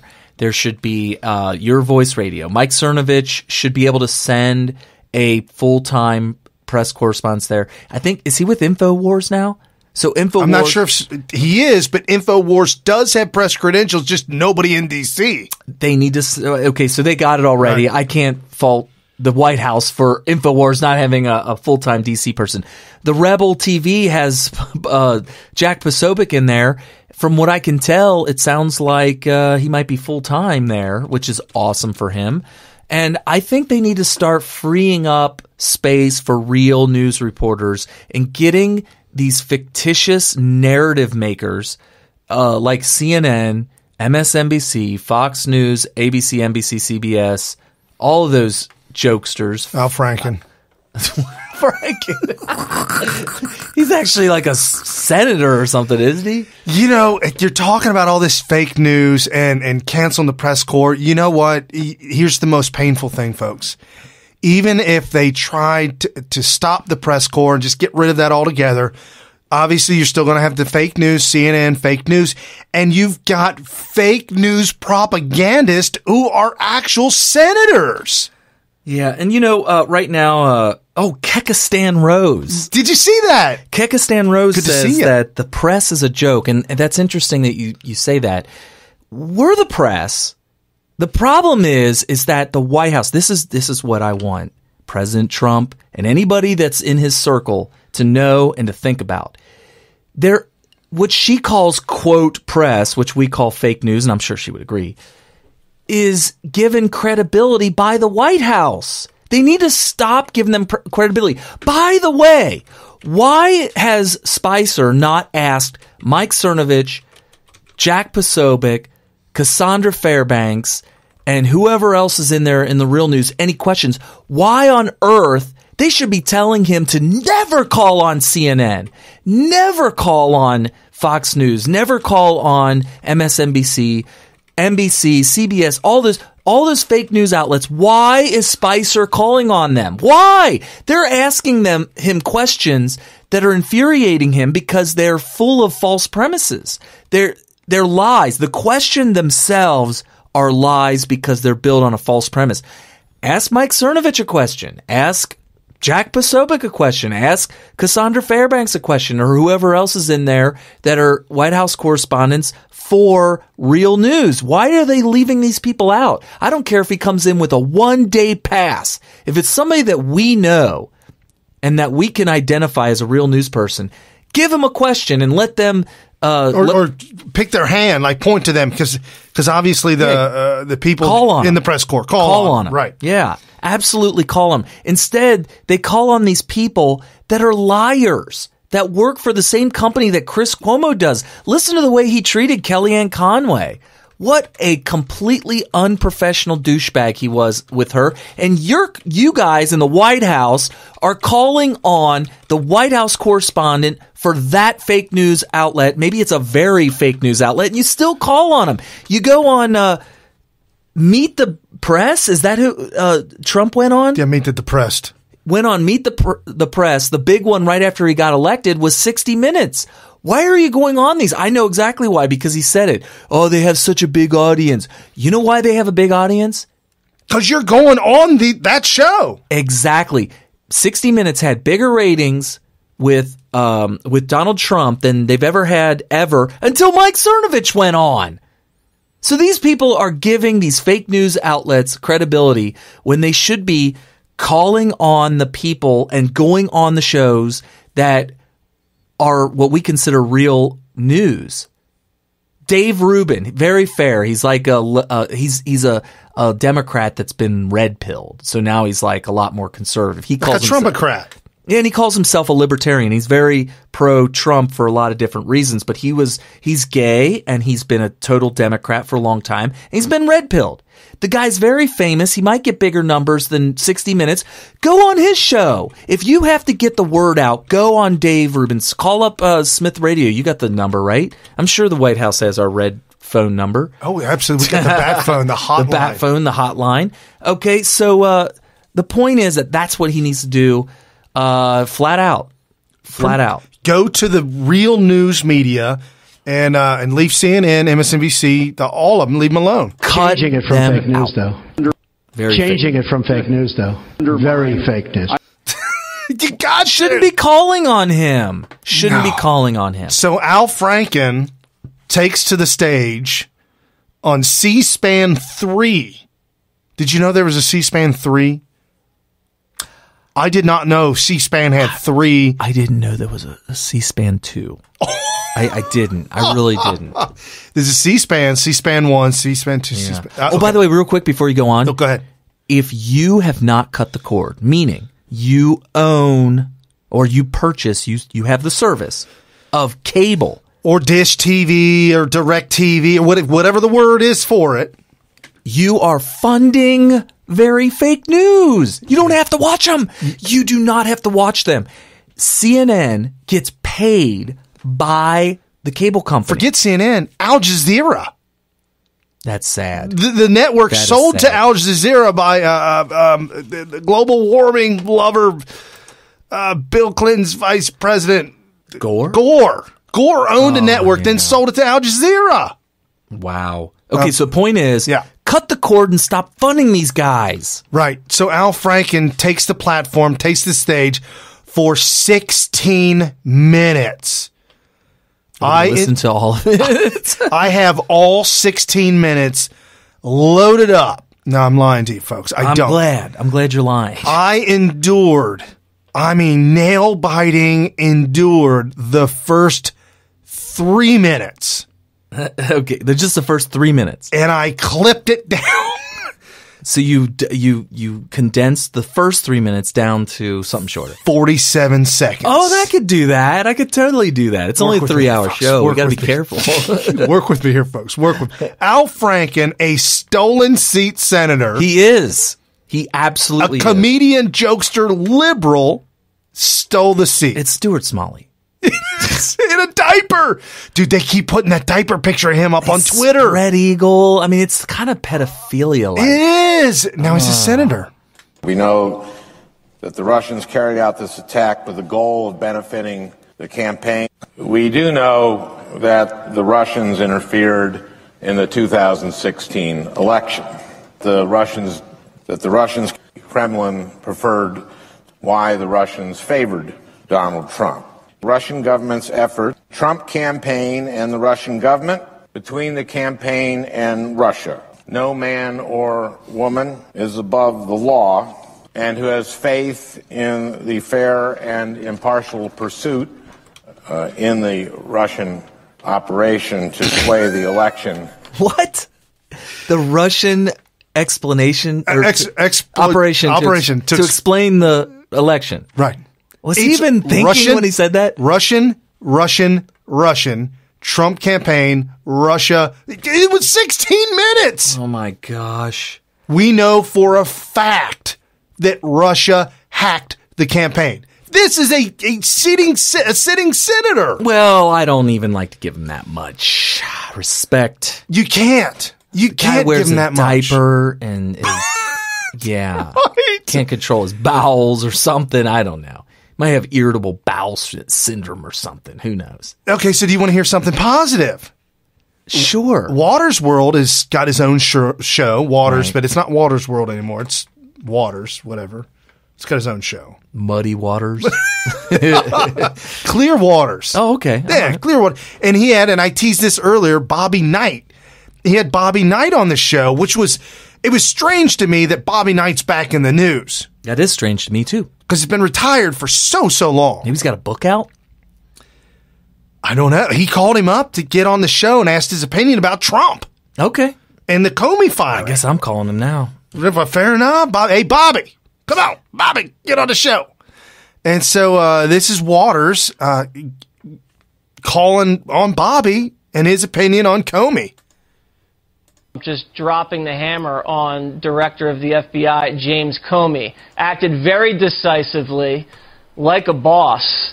That kind of got his critics all riled up. How do you interpret President Trump's swift action? Well, it seems to me that the office of President of the United States is responsible to have the best people possible in all jobs.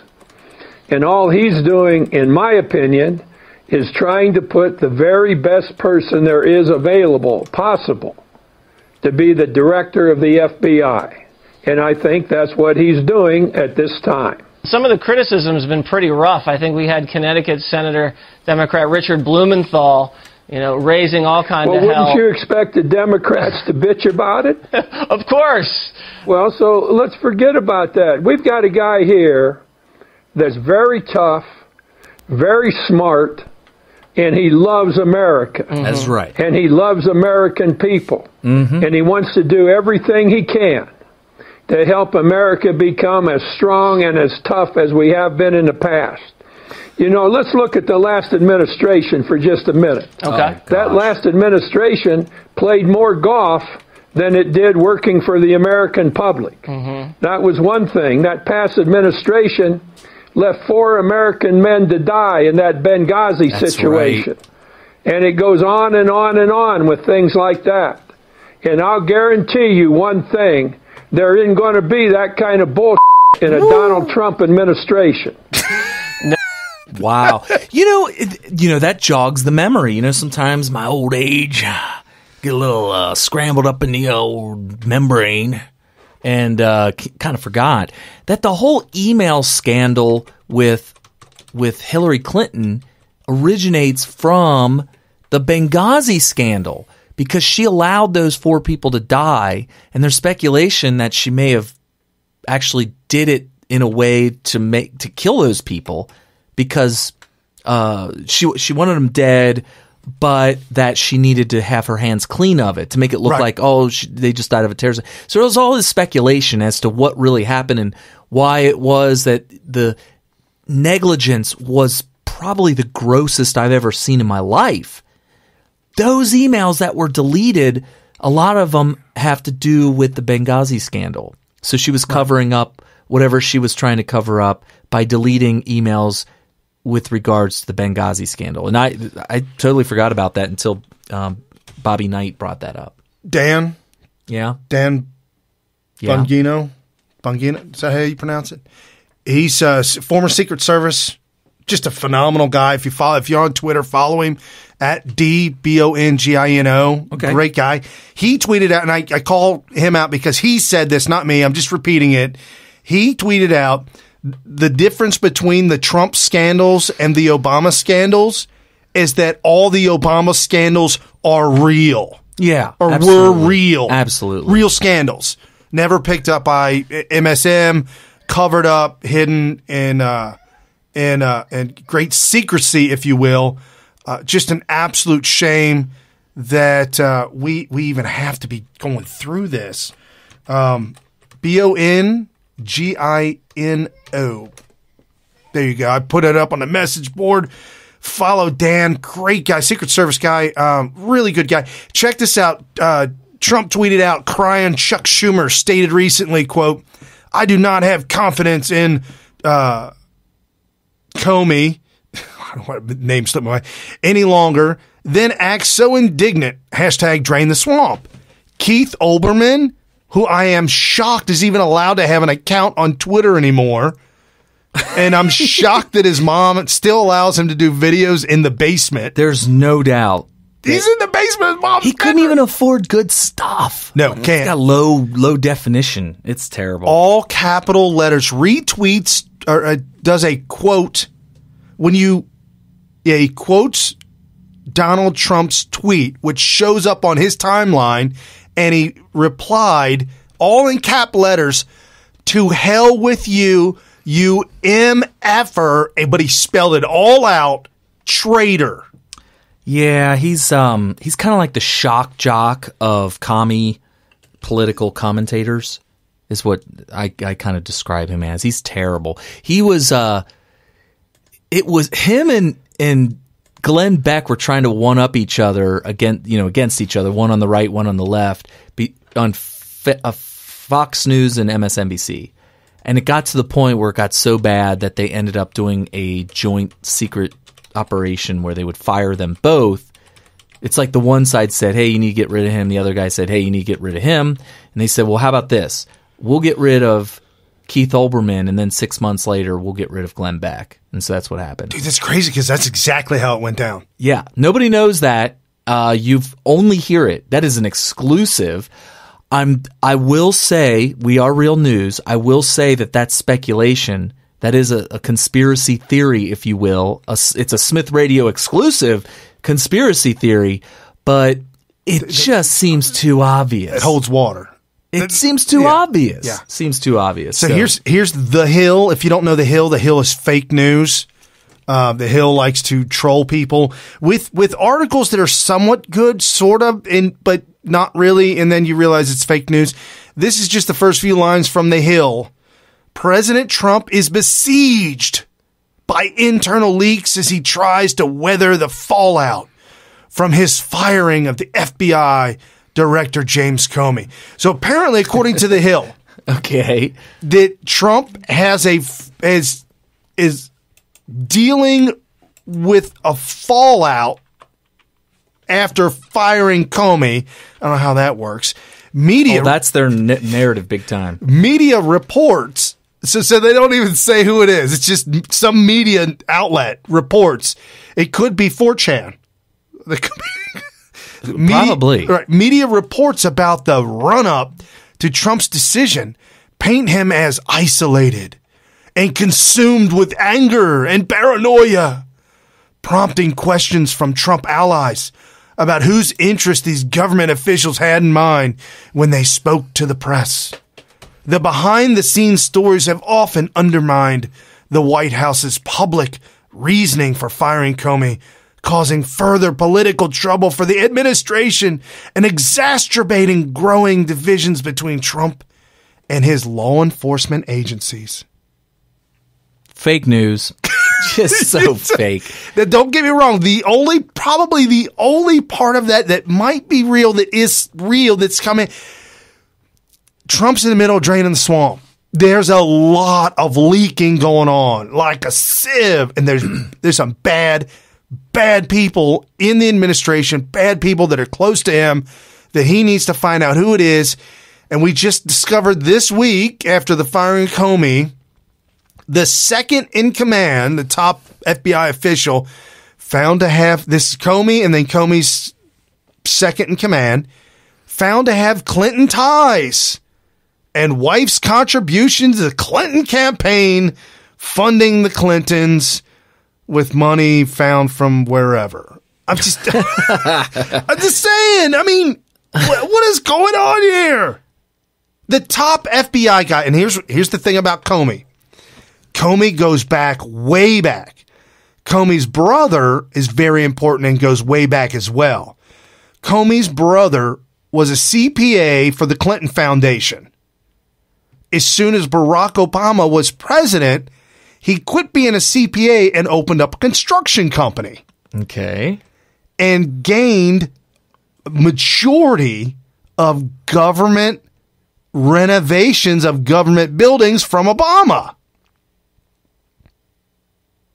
That sounds totally corrupt. It does sound very, very corrupt. And Obama was the one that appointed Comey and put him in place. Comey's always had these, I know he was part incestuous. of the, and people are like, well, he was a Republican, he was around the Bush era. I know, but look at what we know now. Bush is down with the Clintons more than he'd be for anybody else. And it really boils down to that what we're really in a civil war over is establishment, people in power, people in established power versus the people. And all those people in the Republican Party and Democrat Party and all the associated support of those people, the inner circles, the outer circle, that's all part of a big establishment to try to stay in power, and they actually help each other. So, this whole thing with the Trump movement is a threat to that. So now we are in an all-out war. And the establishment has learned long ago that they have a certain segment of the population that they can always control. They can always have mind control over. They can always have hypnotized. They're literal mental zombies.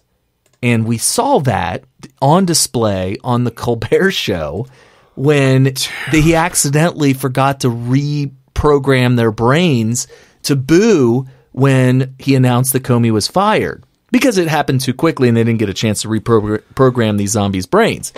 And so the establishment is going to band together, Republicans and Democrats, establishment, and they're going to use their zombies to the best of their ability.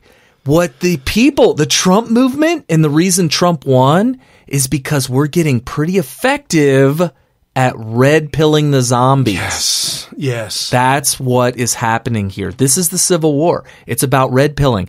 That being said, if you're listening to me right now, you need to be retweeting every single time we tweet out this show.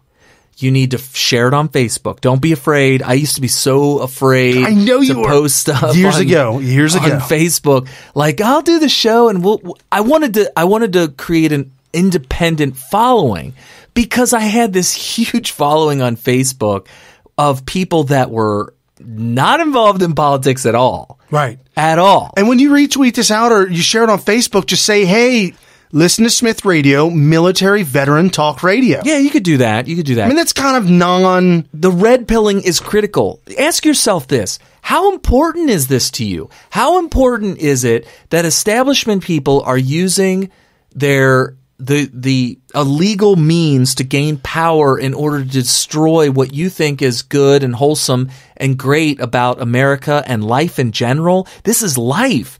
What makes life so great for people born in America is the Constitution and our laws and adherence to it and justice and fairness and equal protection under the law. All this stuff is being undermined. And you and your future generations are going to suffer at the hands of tyranny if we can't red pill these zombies that they're in control of. That's the key. And you have to do your part. You have to spread the news. You have to, and I'm not just saying us. This is how passionate I am about this. I'm not just trying to be the number one show on Spreaker or whatever. I'm saying us and our allies, they need to be out there. They need to be exposed to these zombies. It'd be us.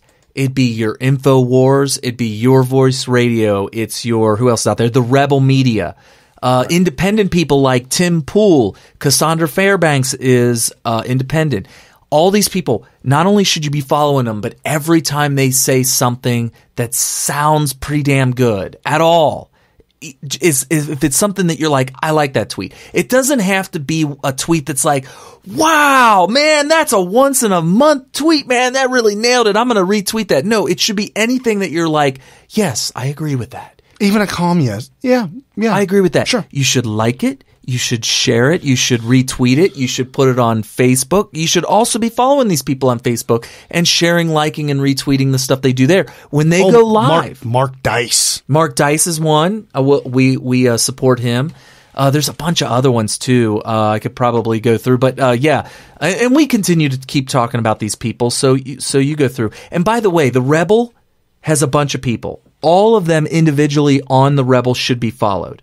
Yes. InfoWars, whole bunch of people. Each one of those people should be individually followed. Your Voice America, there's like 7-8 people that do things. Holy smoke! Yeah, there's like quite a few because they go on 2 at a time each day of the week. Oh, that's right. Yeah, so each one of those people should be followed, retweeted, and liked every time they post something on Twitter. And unless it's something that's little. If it's something you disagree with. No, you shouldn't be retweeting things that you disagree with. Right. But the reason we want you to follow all these people is because a vast majority of the stuff is what red pills people. And it's just their stuff. It's not these other people. Like mainstream, I'll give you Sean Hannity. Absolutely. He's one that you should be following, retweeting, liking, and sharing on Facebook his stuff. Now, Jim Hoft is not technically he's not mainstream, but he's big. The Gateway Pundit, that's right. Jim Hoft. He's kind of by himself. He has a permanent DC correspondent. That's Lucian Wintrip. Right. And I have, before I ever knew him, before I ever met him, before I ever knew anything about him, I stumbled across the Gateway Pundit and I was shocked at everything that he posted. That I was like, no, that can't be true. That's impossible. There's no way that's true. It always came out to be true. Right. Oh, and I almost forgot when we're talking about people that are independent. Right. Mike Cernovich. Cernovich. The thing about Mike Cernovich is he goes on live all the time. So, you should be sharing that stuff. The thing I like about him is he is able to captivate the people that follow him. And so as long as he's saying the right things, people, he has a self-help book that's pretty powerful, and people really look to him for leadership. And when he goes live, he gets a lot of people on live, and what he says, people really, really they really listen intently to what he's saying, and when he has a call to action, people do it. He probably has a more powerful call to action than anybody else. Like, he has ability to move people. When he has a party, people come in from all over the country to come to his parties, you know? Truth Feed. Yeah. Oh, Milo, Truth Feed. Yeah, that's Ames. And then Vanessa said PJW.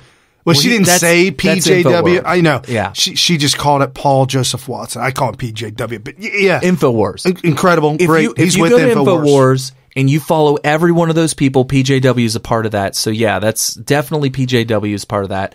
So Truth Feed's another one, and also let's see, Mike's ready. So all those people, and I'll think of them all. I should make a whole list and say, guys, you should be red pilling the zombies by pushing this stuff and spreading it and getting them bigger. So there you go. That's my whole thing. And Carlos said Hannity is so much more feisty on his podcast than on TV. Love it. Laura Ingram's podcast is awesome. Power to the people. Both of them, Laura Ingram, and I'm kind of surprised. I thought Laura Ingram was going to be raised up in the administration. There was talk of her being press secretary. Right. Yeah. But definitely Laura Ingram, follow her notifications, and Hannity. And of course, I got to forget Rush Limbaugh. Yeah, no. He's mainstream, and he's definitely somebody that's red-pilled a lot of people. A lot of people. And he talks about it all the time. He says all the new viewers and the new listeners that he's able to reach. And that kind of thing, trickle down effect, if you will. Yeah. That thing showers down onto us that are preaching the same thing. We're saying the same thing. We have a little bit of different of shtick, if you will. It's Everybody's the got two their of own us. thing. There's military veteran talk radio kind of thing. It's just, it's what we do, and it works for us. And apparently you guys like it too. So yeah, and everybody's got their own thing. There's people out there that are like, oh, I don't like, or I don't trust Mike Cernovich. Well, he has his own thing. What he does is extremely effective, and I think very critical. So I would say, if he's not your thing, you can follow everybody except for him. I mean, I don't have a problem with that. Right. Don't hate on him, though, and I don't think that all these other people should be hating on anybody that I've listed. It's an important part that we are sharing all of that stuff. And that's what we do not do here on Smith Radio. We do not hate on those that... anybody that I listed. That are in the new news media, that are preaching real news. If you're a Keith Olberman in the basement of your mom's house, well, we got problems with you because you're against what's real: freedom, independence, respect for the Constitution and the Bill of Rights, and personal responsibility. That's where it all lies. Personal responsibility. That's us. That's why we do the show. We had to take it upon ourselves to do something about it, and that's what we're doing.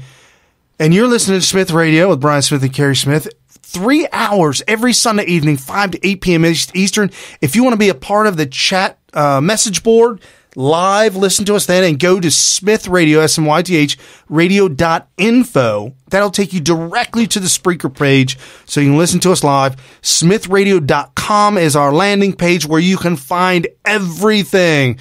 Top left-hand corner of the page, a big red button that says live. Click that to go live. And on the right-hand side, will take you to iHeartRadio. Yes, we are on iHeartRadio. I've made a quick link for you. iHeart.smithradio.com will take you directly to our iHeart page. We've been talking about the Comey firing, touching on the deep state a little bit. Got more on the deep state coming up. We've been talking about the lamestream, wrong, lying propagandist machine that is the mainstream media, funded by the communists that want to be the Obamas, the union bosses, the Soroses, yep. And proof of the funding. Really quick, Antifa. Okay. They're very, very active. They're always organizing things wherever, especially against free speech marches or free speech demonstrations. They go out there and they protest it and end up causing riots and all that kind of stuff. Here's the proof. This is what Black Lives Matters was doing. And somebody pointed out, you watch, as soon as this election's over and Trump wins, you'll never hear from Black Lives Matters again. And I was like, interesting. I wonder if that will be true, because if it is, that says a lot about what's motivating these people to protest and organize and all that. Sure enough, Black Lives Matters completely disappeared. You don't see them organizing anywhere, and you don't hear anybody chanting. Like you see these protests, nobody chants, Black Lives Matters. No. Black Lives Matter. The funding went away. Well, no, now they're funding Antifa. Right. I have a feeling that there's probably a lot of the same people that are in Antifa. Maybe not a lot, but some of the same people. But it was all funded. It was all funded, and now the funding shifted to Antifa. And why is it that Antifa was nowhere to be seen? I've never seen the group of black hoodie masked individuals with the big black flag with the little white and red flag on it. You know what I'm talking about? Their little Antifa flag that looks just like ISIS because they're a bunch of terrorists. Never saw them before Inauguration Day. Never. First time I ever saw a group of people running around like that was on Inauguration Day when they burned down. They broke a bunch of Starbucks windows and then they burned down a limo. And then after that, every single time there's a demonstration, you got Antifa there. Before that, anytime anything happened with any cops anywhere in the nation, Black Lives Matters was there, and they're gone. They instantly go. And also, notice how there's no there's no killings. There's no killings by cops. Let me tell you, the stats don't change. Those things are happening. Yeah, that's just not being reported. Exactly. It's not being organized to be protested against. It's not being coordinated with people who can send up through a chain of command. I'm like, what is this thing that makes things bigger? The magnifier, the magnifying glass is not being put on these individual situations to be exploited. That's a good way to put it. We had the exploiter-in-chief, Obama, that would exploit the hell out of his grandma if he could. I think he did. He might have. No, he did. Remember that she, when my grandma walked down the street, she crossed the street to avoid black people. He threw her under the bus. He did throw his own grandmother under the bus. Wow. So one other one that we didn't mention that I just want to mention real quick, Breitbart News, at Breitbart News on Twitter. I know that there's been a little bit of a shakeup in the news media with Breitbart and Fox as well. Notice how I didn't mention that. Yeah, I know. I did not I'm throwing that out there because I still there's certain writers on Breitbart that I align myself with as well. Charles Hurt, he does this little opinion piece called The Nuclear Option. I absolutely love it, and this is what he wrote about this entire thing having to do with Washington politics, Donald Trump and Comey, as well as lamestream fake news media. Real quick, this is from Charles Hurt, The Nuclear Option, Breitbart News. He writes, every time the Washington political press freaks out and goes into full panic mode against President Trump, the blockbuster Watergate volume story always unfolds the same way. First, the news starts leaking or breaking. Newsrooms from the Potomac to the Hudson become seized and fixated on every morsel of the delicious story. News flashes zing around the internet. Then it hits cable television, and the press starts slinging the most salacious and scandalous accusations they can whip up, charging the president with the highest crimes imaginable. Each time, these reporters sink deeper and deeper into a fantasy land as they dream bigger and bigger. Each time, they sink deeper and deeper. This time, they keep thinking, we finally got him. Reporters and Democrats alike. Not to repeat myself, but the Democrats alike are actually now speculating about whether Trump will survive the certain impeachment hearings to come. But then as heavy breathing subsides and the adrenaline rush gives way to factuality, concrete reporting, the most damning charges fall away. That's a good bedtime story right there. Right there. That's why I love Charles. I mean, that's a great visual description of our entire first hour, 2 hours of the show. That sums up our entire show right there. And we just exposed everything that's out there, the Democrats, the libs, the lefts, the rights, all of them. They just all, in the words of, who says go to hell? Graham? In the words of our beloved Lindsey Graham. Well, I just got to say that we need to really investigate whether or not Donald Trump was involved with the Russian scandal of helping my very favorite person in the world, Hillary Clinton, lose the election. I think this is a scandal that we need to look into. And if you don't agree with that, you can go to hell. God bless you, Lindsay. Thanks for the call in, buddy. Just to sum it all up, Harry Reid called James Comey a black eye on the FBI, should go away, comparing him to the divisive former FBI leader Hoover. And hey, what about this one? What did you think about Trump's tweet? Which one? To Rosie O'Donnell. Really? I missed that. Trump took a screenshot of Rosie's tweet last year. Okay. Right after the DNC convention. Rosie tweeted, fire, giant letters, fire Comey at prickly eater at Brian Fallon. Fire Comey. Okay. So Trump had that screenshotted, posted that, and said, Rosie, we finally agree on something. And that's Rosie O'Donnell, by the way. That's a good one. Had the mainstream. That's not fair. Did he have to have it screenshot because he's been blocked by her? Because she is the most... We're blocked by her, aren't we? Yes, we're blocked. Sweet. We are blocked by Rosie O'Donnell. And I remember thinking to myself, how exciting that is that we were on the radar of such a big celebrity. Yes. I mean, this is a major star in that movie the League of Her Own. It's a big. Yeah, you remember League of Her Own? Oh, yeah, absolutely. Yeah. Tom Hanks was in that. Yeah, that's not. And she was the butch. that is not a kid friendly movie. Why? What happened? I can't remember. Well, it's just too much alcohol and drinking and cussing. That's how they did it back then. Well, yeah, but we don't have to do it now. Yeah, because Tom Hanks was nonstop drunk. He was played a great drunk. Yeah, he was. Almost as great as... There's no crying in baseball. Almost as great a drunk as Walter Matthau. Oh. In Bad News Bears. Oh.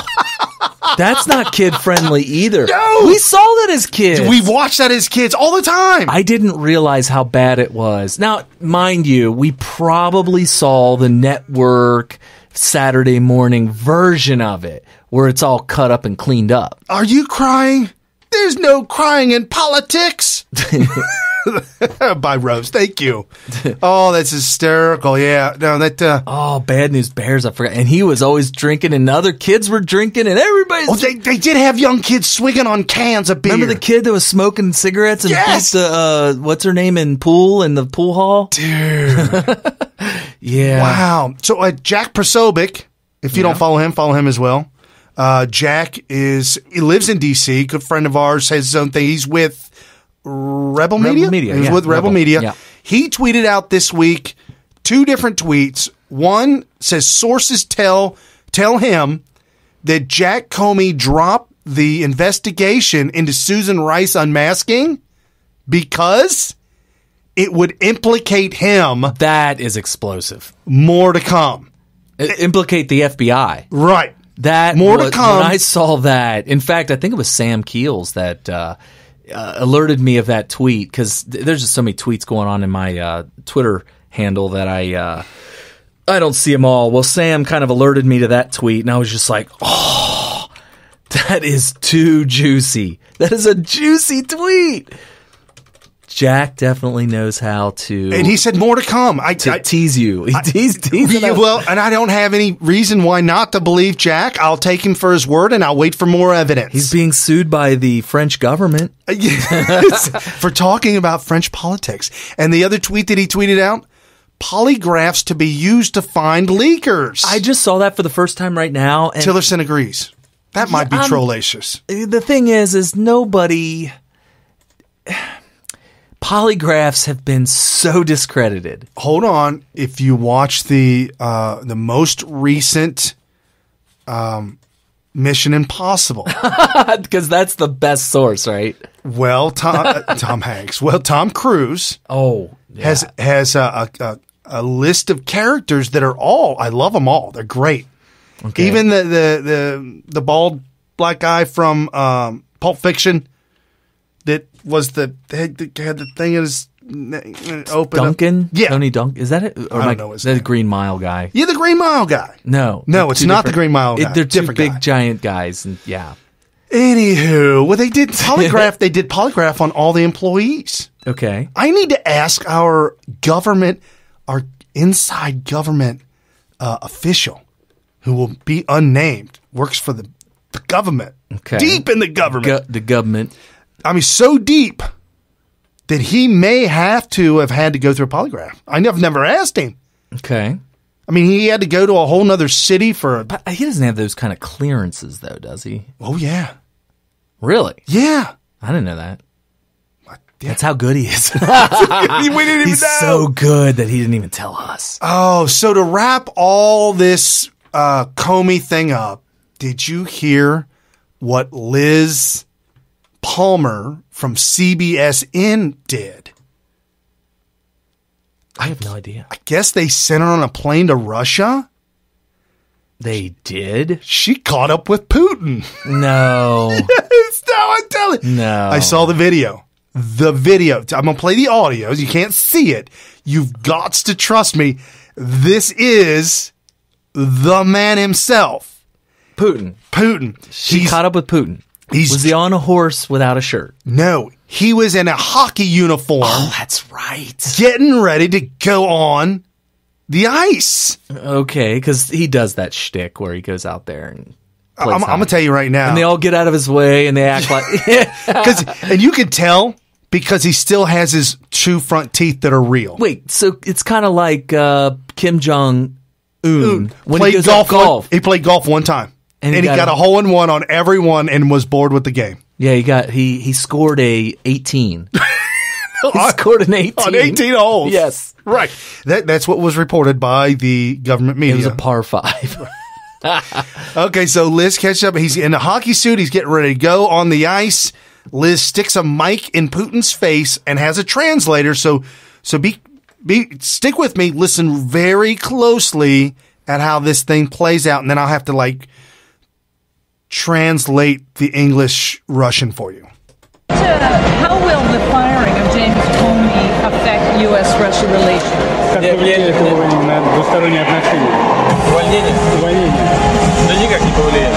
There will be no effect. Ваш вопрос выглядит, вы не сердитесь, пожалуйста, он выглядит смешным для меня. Your question looks very funny for me. Don't be angry with me. Мы не имеем к этому никакого отношения. We have nothing to do with that. Президент Трамп действует в рамках своей компетенции. President Trump Конституции, законов. Is acting in accordance with his competence and in accordance with his law and Constitution. Мы здесь при чем? What about us? Why we? Я вот видите, в хоккей собираюсь играть с любителями. You see, I'm going to play hockey with the hockey fans. И вас приглашаю. And I invite you to do the same. Okay. Wow. So what he's saying, Trump is doing what he's doing in accordance with basically his leadership, his constitution, the law. He's doing what he has to do. He said at the beginning, I don't mean to offend you. Your question seems funny to me. I'm going to tell you right now. And then he followed up with, I don't mean to be, rude or mean, but no, because the direct translation would be, your question seems stupid. That's what I was thinking. That was my first thought is I wonder if that was translated right. He must have said it might have been sounded ridiculous. It might have been ridiculous and funny could possibly be mistranslated. Right. And it might have been translated through a politically correct lens. Like the guy that's translating is starting to sweat. Like, oh my gosh, I got to say this. I hope Putin doesn't go back and listen to this tape. Oh my god! And then proceeds to go on and say, "I'm getting ready to go play hockey. I suggest you too."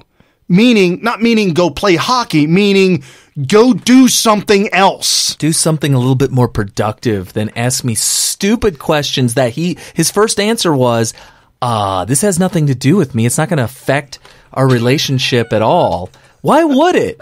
Why on earth? See, here's my problem. And I noticed this. I mean, I'm not a professional journalist. I'm just a citizen journalist. I didn't go to school for journalism or anything like that. But I can't stand it when I hear people blow opportunities like this on really stupid questions. Why didn't she stop and ask herself before approaching him and asking him such a stupid question? Is this a relevant question for him? Is this appropriate in so much as, like, for instance, I don't want to name any names because I'm friends with this guy and I like this guy. Kelly what? That's his name. It's John. Mike. John. Okay, John. Okay.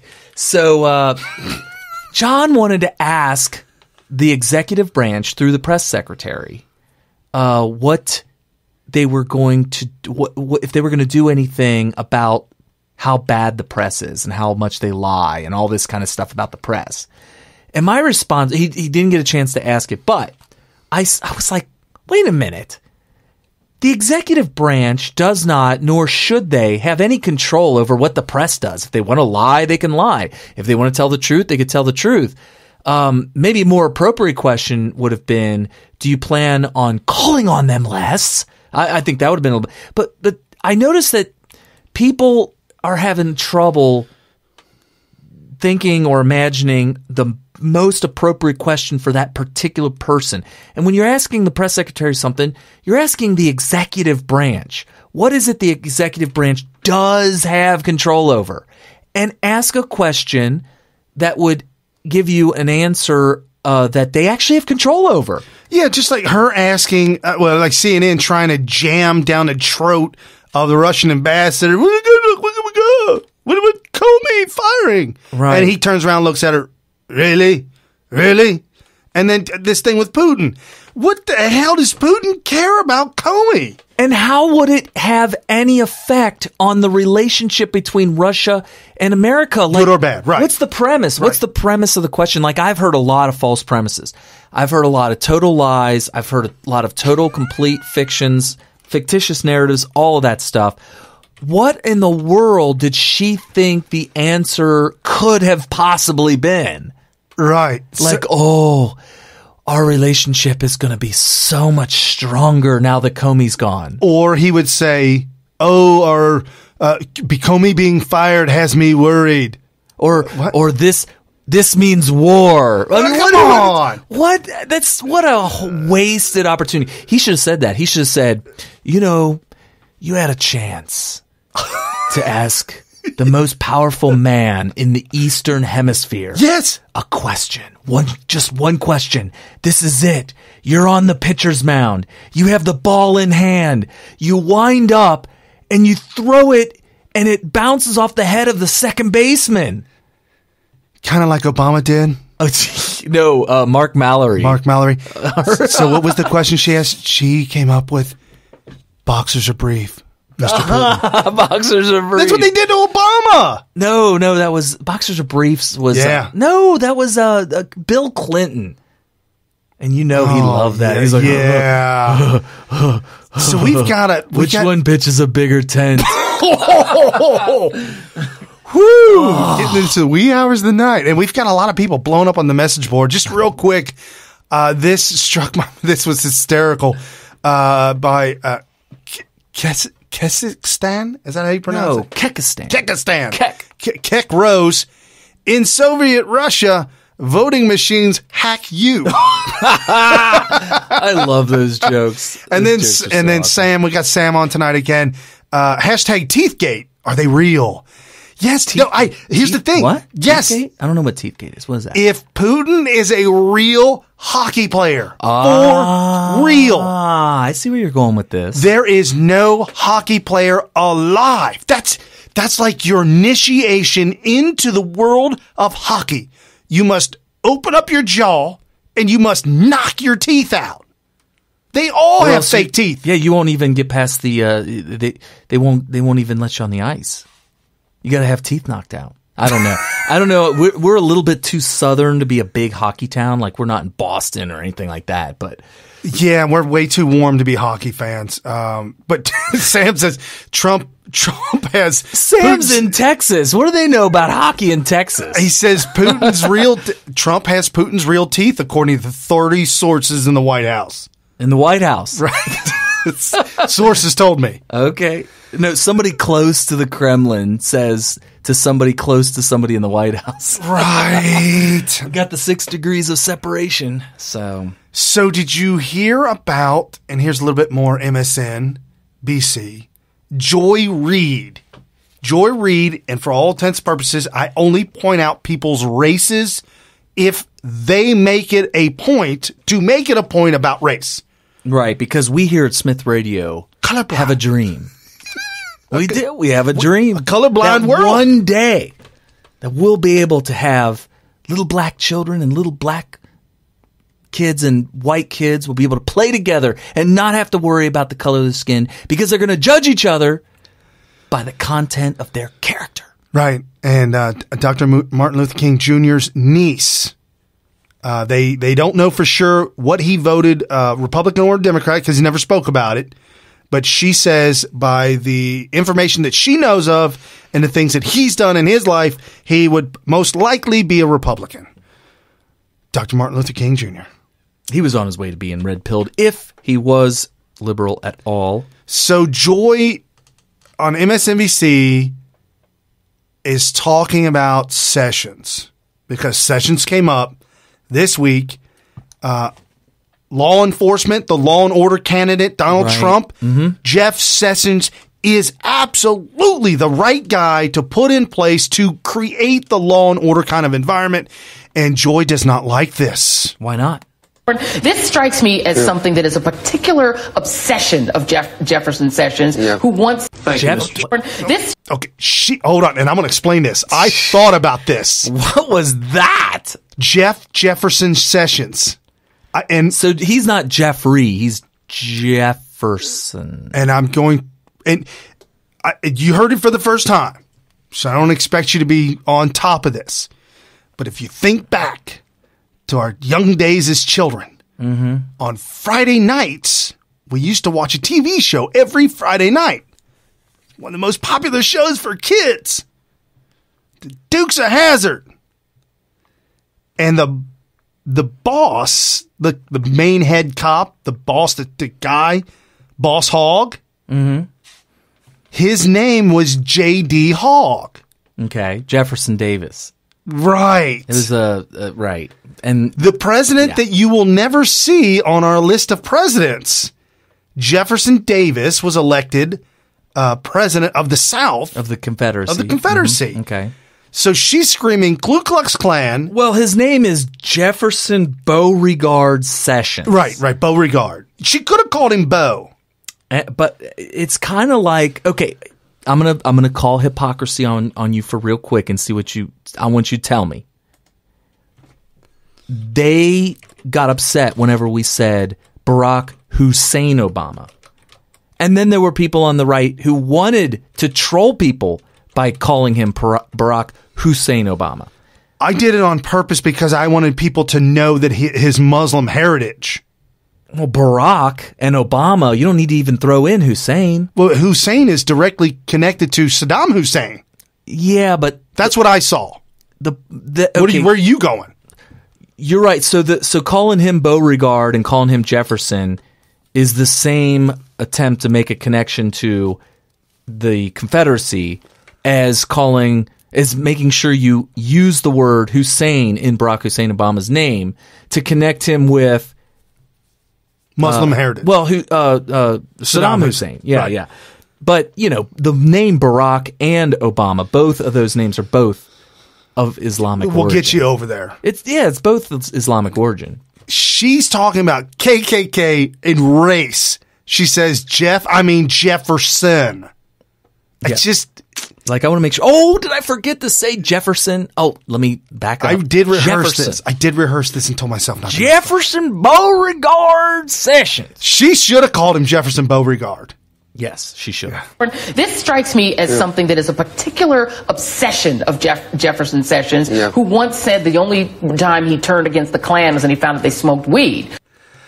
I find that hard to believe. The only time he turned on the Klan is when he found out they smoked weed. I don't think that was the quote, but okay. All right, that he's obsessed with marijuana, obsessed with overturning marijuana legalization. Is this Jeff Sessions just sort of indulging in his own personal obsessions?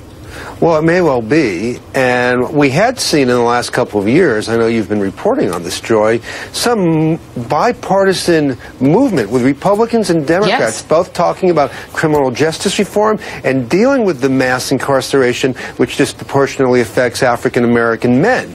By the Clintons, by the way. Yeah, Clintons were all into that. And people, from Rand Paul, and even Trump talked about this when he said to the community, what do you got to lose? Well, we've seen a lot of what they've had to lose in the last couple of months. And Sessions is certainly swimming against that tide, and he just seems to be exerting his power the same way this same week he violated his own recusal by participating in the firing of Jim Comey when he said he wouldn't have anything to do with the Russian investigations. He helped can the guy in charge of it. Did he pursue that, or was he involved in that? He just made a recommendation. Sessions did to Trump. Trump had a couple letters from a couple recommendations. Oh, okay. So the problem is that after the dust settled, Trump came back out and said, it was my decision. And not only was it his decision, but he had decided it a long time ago. And by the way, if you follow me on Twitter, you will have already known that. One of the first things that I mentioned was that Trump always wanted to fire Comey. From the very beginning. Oh, yeah. The timing was such that he didn't think that it was the most prime, optimal political or the most timely firing politically if he did it early or did it earlier than when he did. And I also posted on Twitter that the reason the timing was the way it was because the Democrats decided to make Comey the scapegoat in Clinton losing. Yes. And once they piled on Comey for being the reason why Hillary lost, it's perfect for Trump. Trump's like, well, I guess nobody wants him here now. I'm firing his ass. And he got fired. And then check this out. I mentioned this on Your Voice. Guess what happened? They went nuts on Trump. Ballistic. About him firing. And what's with the timing? And why now? Why now? 2-minute clip of all Democrats screaming. So what is the moral? The moral of the story is the timing didn't matter. So he could have fired him earlier and it wouldn't have made much of a hill of beans a difference. So the moral of the story is, if you're ready to fire somebody or you want to fire somebody or you think somebody should be fired, you don't have to wait for an optimal time. Just do it right away because you're not going to win with the Democrats either way. Sure, it made them look completely hypocritical. Sure, it made them look totally stupid for being for his firing and then against him as soon as Trump did it. But at the end of the day, you got a large group of not red-pilled or blue-pilled zombies that we have to work on, and they're going to go to town on them no matter what. The Democrat leadership, the establishment, the rhinos, they're going to go to work on the zombies at all times. So if you got to fire somebody, why even wait? What kind of damage was done by not firing Comey on January 20th, right? Instead of waiting all the way till May to fire him? And you saw that thing with CNN with Kellyanne Conway. Yeah. When he blasted, well, why didn't you do it in January? Who are you to dictate the time we do things? Even if we did it in January, it would have been different. Kellyanne could have said, well, you know what? You're right. We should have. You know why? Because you guys are a bunch of punks.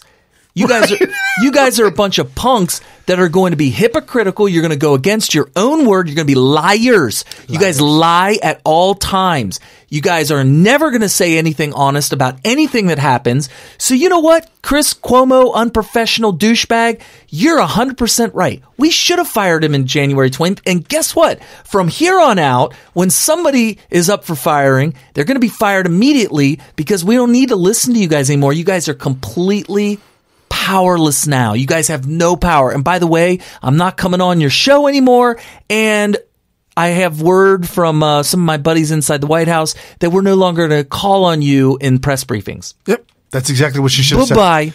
Okay, so now the rest of this clip, Joy then turns. She turns to one of her Democrat sycophants that takes her side. Now she's going to turn, Carrie, to a Republican. Oh, really? Yeah. So he does seem to be really consolidating power at the Justice Department for no good end. Hold on, just to finish that no one. No good end.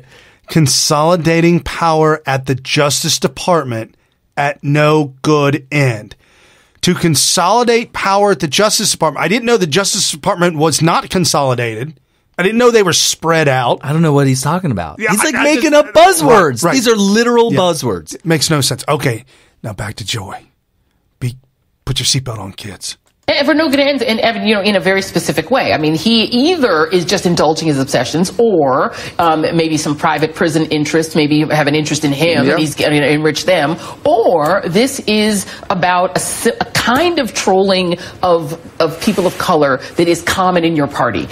That is just completely people are majorly brainwashed to that was a dog whistle. That was a dog whistle. Major dog whistle alert right there. Are your ears ringing? When I heard that, I became so infuriated. That's the dog whistle. Dog whistle. No, not our party, not our racism. It is you, the racist. Jefferson Sessions, amid the turmoil that he's facing now on Russiagate and other things. Can you give me some insight on that one? Yeah, so turmoil in the Russiagate. This is the narrative that they are.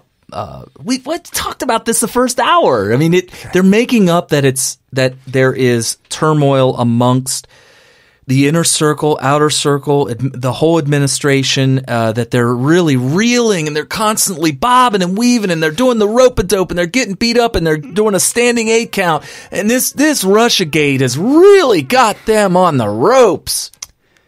Even if they have, which people have been calling for, independent counsel to look at all this, even if that comes back, Carrie, as negative, independent counsel, negative, they would still be imploding their heads over Russiagate. Am I right? I mean, they're not going to let this go, are they? I mean, I don't see them letting this go anytime soon. Took the time out to be honored by a police union boss here in New York, a guy named Edward Mullins, an incredibly controversial guy. He's been called Crazy Eddie by the former NYPD Commissioner Bill Bratton, MOP Commissioner, declares him Bill Bratton, who's a lefty. Declares Sessions an honorary member of his organization. This is a guy who objected to the Eric Garner settlement. We object to the Eric Garner settlement as well. That doesn't make us crazy. That makes us reasonable individuals. Eric Garner was the one that was selling illegal cigarettes. Yeah. Correct. Yeah. They found that he had back injuries way before all this. Right, but he shouldn't have even been arrested. It's just capitalism. Okay, but the whole settlement that came before anything ever happened was all magnified. It was Obama's agenda to perpetuate this whole racism in America thing.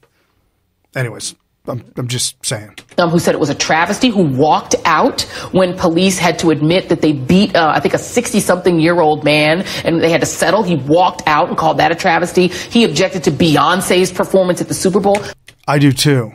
Yeah, that was completely racist. I mean, if you don't want a performance to happen at the Super Bowl with a bunch of line dancers dressed in white hoods and burning crosses in the background, then why should we be okay with Beyonce coming out with full-on Black Panther garb? Yeah, object. This is an extremist. And Jeff Sessions proudly stands next to him. Is that what this is? Is this cultural trolling? And Jeff Sessions is a member of... She said that Jeff Sessions is trolling black people. Because of what exactly did he say that was trolling? That it was it because of the marijuana thing, or was just law and order in general? Just law and order in general. Okay, I think I heard about that this week. Let me explain something to you. When you say that law and order or adhering to laws is racism against black people, or enforcing laws is racism against black people, that is racist because it is a part of the low expectations of the bigotry of low expectations. Because you are saying that people of color, not just blacks, but anybody other than whites, are incapable of the discipline required to adhere to a law, and therefore is racist against them for even having the law to begin with. So that's completely racist. Right. So Jeff Sessions gets together with law enforcement on Law Enforcement Day or something. I apologize. Please forgive me for not knowing that particular day, but it was Law Enforcement Day of sorts. And this was Jeff Sessions giving his talk about overturning all the horrible things that Eric, I'm a criminal Holder and should be in prison right now, did. He has actual death on his hands because of the criminal gun running in Mexico. Fast and Furious. Right. Didn't one of those guns end up at the French Holocaust? That was one of them. So lots and lots and lots of people dead thanks to Eric Holder, but also there was a Border Patrol agent that was killed. Brian. His name was Brian. The guy that got killed at the border? Yep. So Brian, a Border Patrol agent, was killed when they did the ballistics on the weapon. They found out that it was a weapon that was part of Eric Holder's Fast and Furious, which, by the way, the only thing they were trying to do that I could tell with the Fast and Furious, they were trying to create massive, massive gun violence in the hopes to get public support in banning the Second Amendment. So they were literally going to kill innocent Americans by getting as many dangerous, illegal, high-powered military-style weapons into the hands of criminals in order to kill U.S. citizens. To show that we need to ban guns. The Second Amendment, right. This was an attack on our Constitution by killing people. In 2012, we almost was 2012? 2012, we almost lost it because you have to be in a militia to actually own a gun. I don't remember but that was the Heller versus DC. DC, right. Okay. DC versus L, yeah. So this is Jeff Sessions, law and order man, putting it all back together. And I'll tell you what, all these bodies that are showing up dead in Chicago, if the Godfather doesn't get it together, the federal government's going to come in and slow that down. Choose this work to serve and protect us all and make our country safer and better.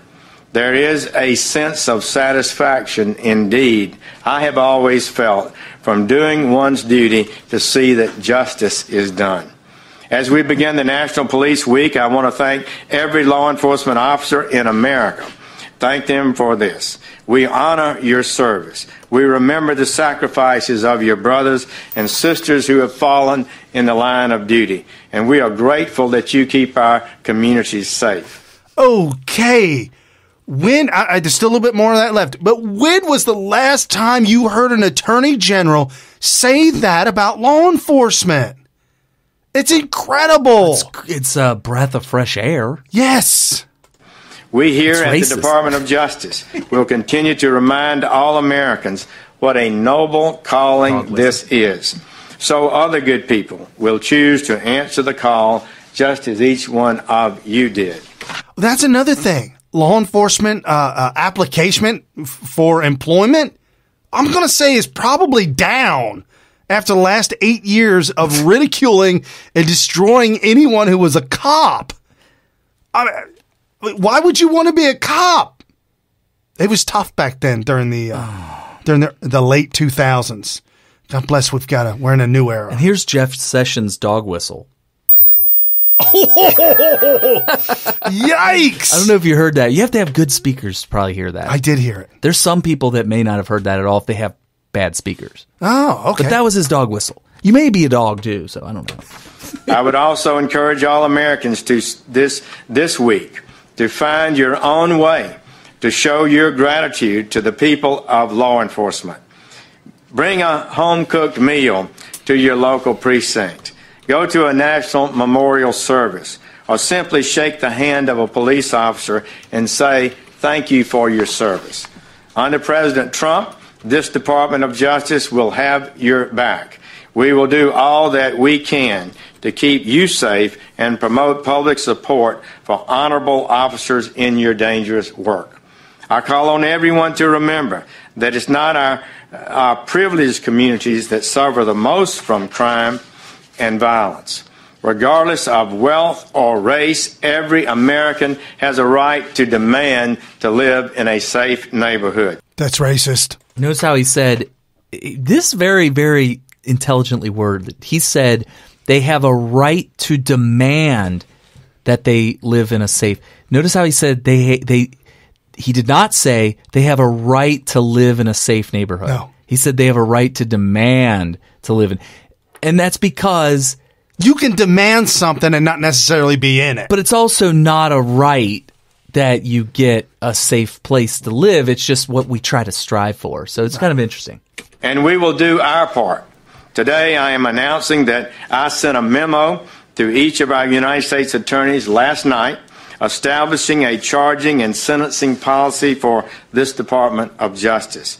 Our responsibility is to fulfill our role in a way that accords with law, advances public safety, and promotes respect for and consistency in our legal system.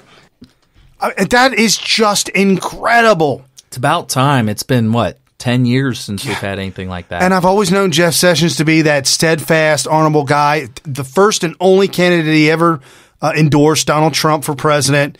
I've always watched Sessions. I've always liked Sessions. I've always thought he was great. He endorsed him really early, didn't he? Oh, yeah. Really early. Very early. Like I mean, as early as we did. And he was one of those guys this was back when the Cruz crew was going completely off the rails when it comes to support for Cruz and opposition to Trump. And that was a major coup to get Sessions to endorse Trump. All the Cruz crew people were like, oh, what? Not Sessions, the constitutional type individual. Right. And, here we are, fast forward all the way to today, and all the Cruz crew people seem to have come around, except for people like Mark Levin. Is he still? He's still hating on Trump. Oh, I don't know what the deal is. Actually, I do. For those of you, first of all, let me tell you, I'm a huge Mark Levin fan. Almost everything that he says, I'm just like, right on, until he gets into the anti-Trump stuff. But let me explain to you why that's happening. The reason Mark Levin is so anti-Trump is because he has a pet project. And the pet project is definitely, the support for it has waned big time because of the Trump movement. It negated his pet project. His pet project is the Article 5 Convention of States. Yeah, he's got to let that go.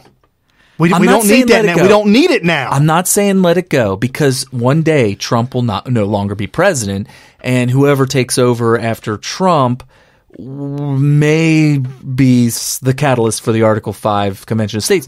That being said, I'd like to have everything in place, ready to go. However, he needs to wake up and stop being so selfish. He wants to have that to be his legacy. Like, I was the guy that did the Article 5 Convention of States. And, the first time it's been invoked in X amount of years, or maybe ever. I don't know when it's ever happened.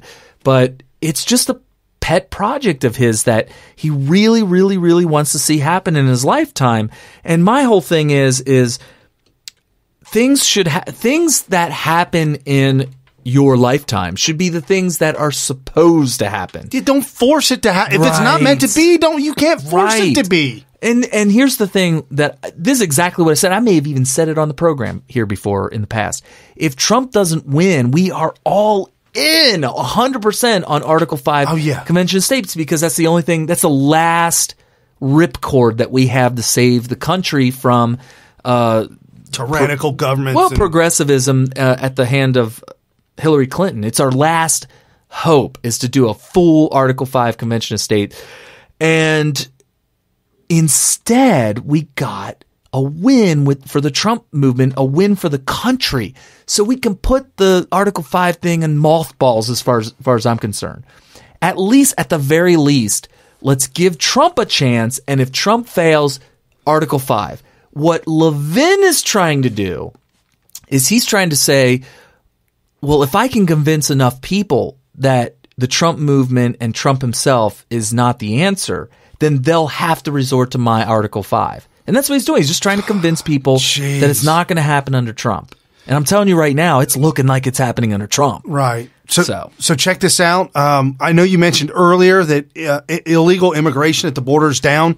ICE has put out a bunch of different reports this week.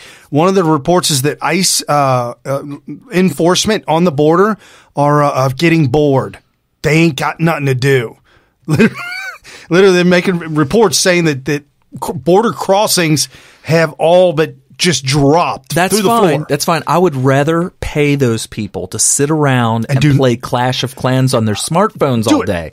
Play Clash of Clans, play Uno, whatever. Play by the way, Texas Hold'em. Uno is cultural appropriation. It's now called One. I'm just kidding. There was a joke. Anyway. Okay, so ICE largest raid ever nationwide. The Trump administration has concluded a 6-week nationwide sweep of suspected gang members. 1,378 arrests, the largest such gang sweep conducted in U.S. Immigration and Customs Enforcement, Homeland Security investigations to date. 445 of those gang members are illegal. Out of the 1,300. Do you have the soundbite of Born in East L.A. by Cheech Marin? Great movie, though. Yeah. Great movie. Yeah, anyway. The operation, which ran from March 26th through May 6th, targeted gang members and associates involved in transgender. No, transnational. Where did that come from? You're reading too fast, man. I smudged my glasses up earlier in the show because I was getting fired up. I was wondering why your nose is against the monitor. Yeah, so it's transnational criminal activity, including drug trafficking, weapons smuggling, human smuggling, sex trafficking, murder, and racketeering, according to Fox News. Trump cleaning up the cesspool, draining the swamp in D.C., and making America safe again. Dude, I'm so giddy. I'm beside myself. I never in a million years, I defended Trump. I said, give him a chance. He's never lied to us in the past. He hasn't lied in business. He's done a great job at what he's done in the past, and he's a man of his word. I got to give him a chance. And you know what, man? I undersold it. I undersold Trump. Right. Well, you know what else is totally not being reported on at all? They're very, very, very tough to find. It's certainly not in any kind of mainstream media type of reporting, is all the hundreds and hundreds and hundreds of people arrested in pedophilia rings. Oh, that's right. Yeah, that's amazing. Because what amazes me about pedophilia rings is I'm actually having trouble even believing that they're real. And I'm not taking away from the arrests and all that kind of stuff, but I've never met a person in my life that was a survivor of human trafficking. Oh, girl on Twitter. Oh, that's right, the one girl. Yeah, she was. Still need to get her on the show. Yeah, well, she said she would. She's got a big following. I'm amazed by her courage to just come out and talk about it openly. But she's one person on Twitter. They've got to be out there if this pedophilia ring stuff is real. Right. But you know, if you go on Google and search sexual offenders in my area, and the map shows up, and you're like, what? Yeah, every red dot is like a sexual registered sexual offender. Right. Right. And when we lived in L.A. and we Googled L.A., they were everywhere. I didn't understand why the whole state was painted red, like it's all solid red. I didn't get it. But then I did then get it. You found out that it's not supposed to be red. And right. If you zoom way in, all the way down to the block level. No. To the foot level. Yeah. You get, foot. Yeah. So that's when you find. Yeah, Megan. Yep, absolutely, Vanessa. Go on the Megan's Law website, and you'll be terrified of your neighbors. Well, they've done a very good job of censoring that from me, because it just amazes me that it's such a big problem. Because you hear about people getting shot in your neighborhood, you hear about all kinds of other crime, and they report on that, and you hear about it, and you're afraid to let your kids go out and all this stuff. But they have done one hell of a job censoring the pedophilia problem that this world has, and that the actual crimes associated with it, and then nobody was getting arrested. I'm just hoping that they ramp it up to where mainstream media actually has to report on it. No.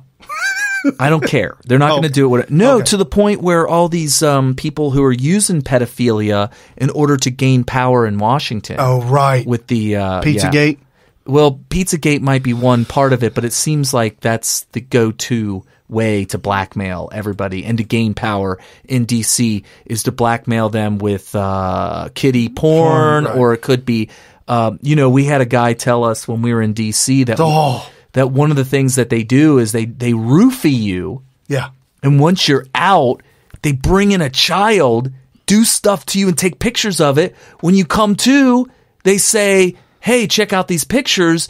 If you want to keep this secret, you do what we say. Right. That's what this guy told us in D.C., and I was just like, that's pretty freaky. It's true or not, a lot of people say D.C. is a swamp. There's no question about it. Real quick, we got just a few minutes left. Senator Rand Paul earlier this week said Obama spied on him and another senator, and asking for people, whoever's job it is, to investigate into that. I wouldn't doubt it. Sean Hannity said that he had learned that he was spied on as well. Wouldn't doubt it. I mean, as it is now, everybody could have been spied on by Obama at any given time, and nobody's going to do anything about it whatsoever.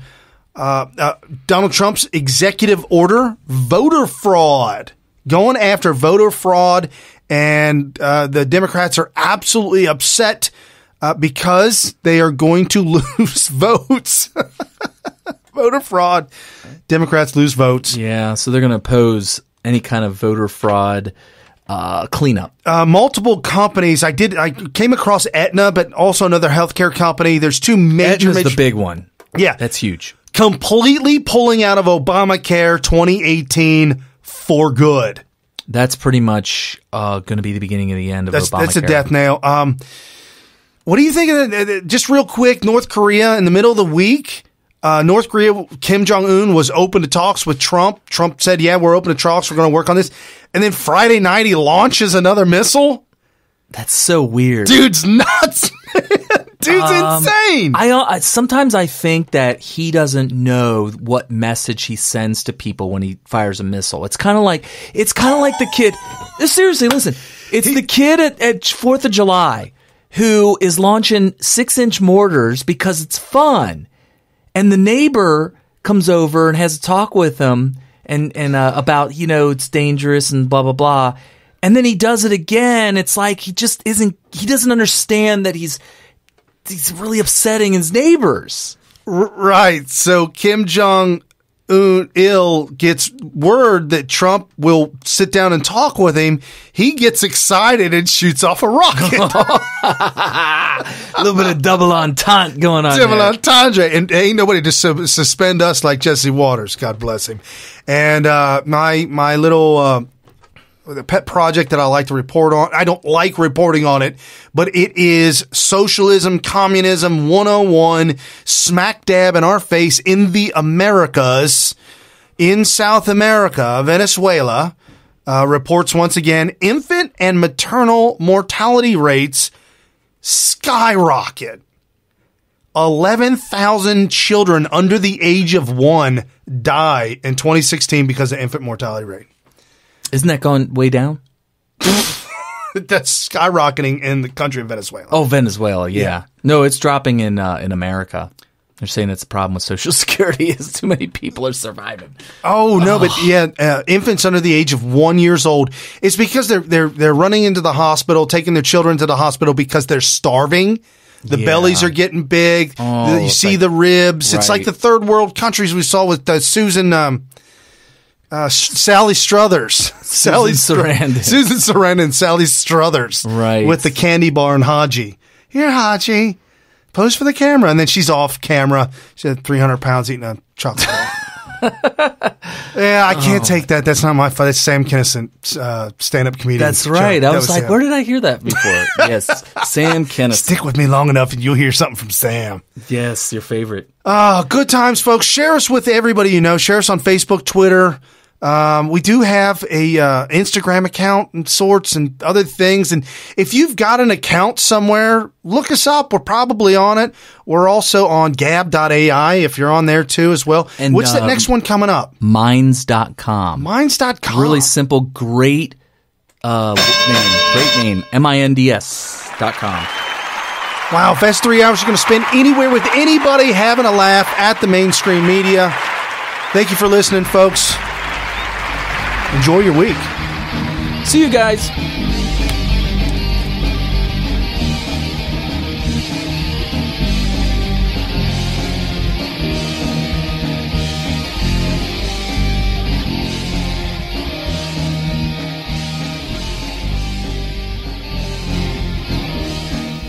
With unfathomable power. What kind of power? Unfathomable. It's without fathom. Wow. Yeah.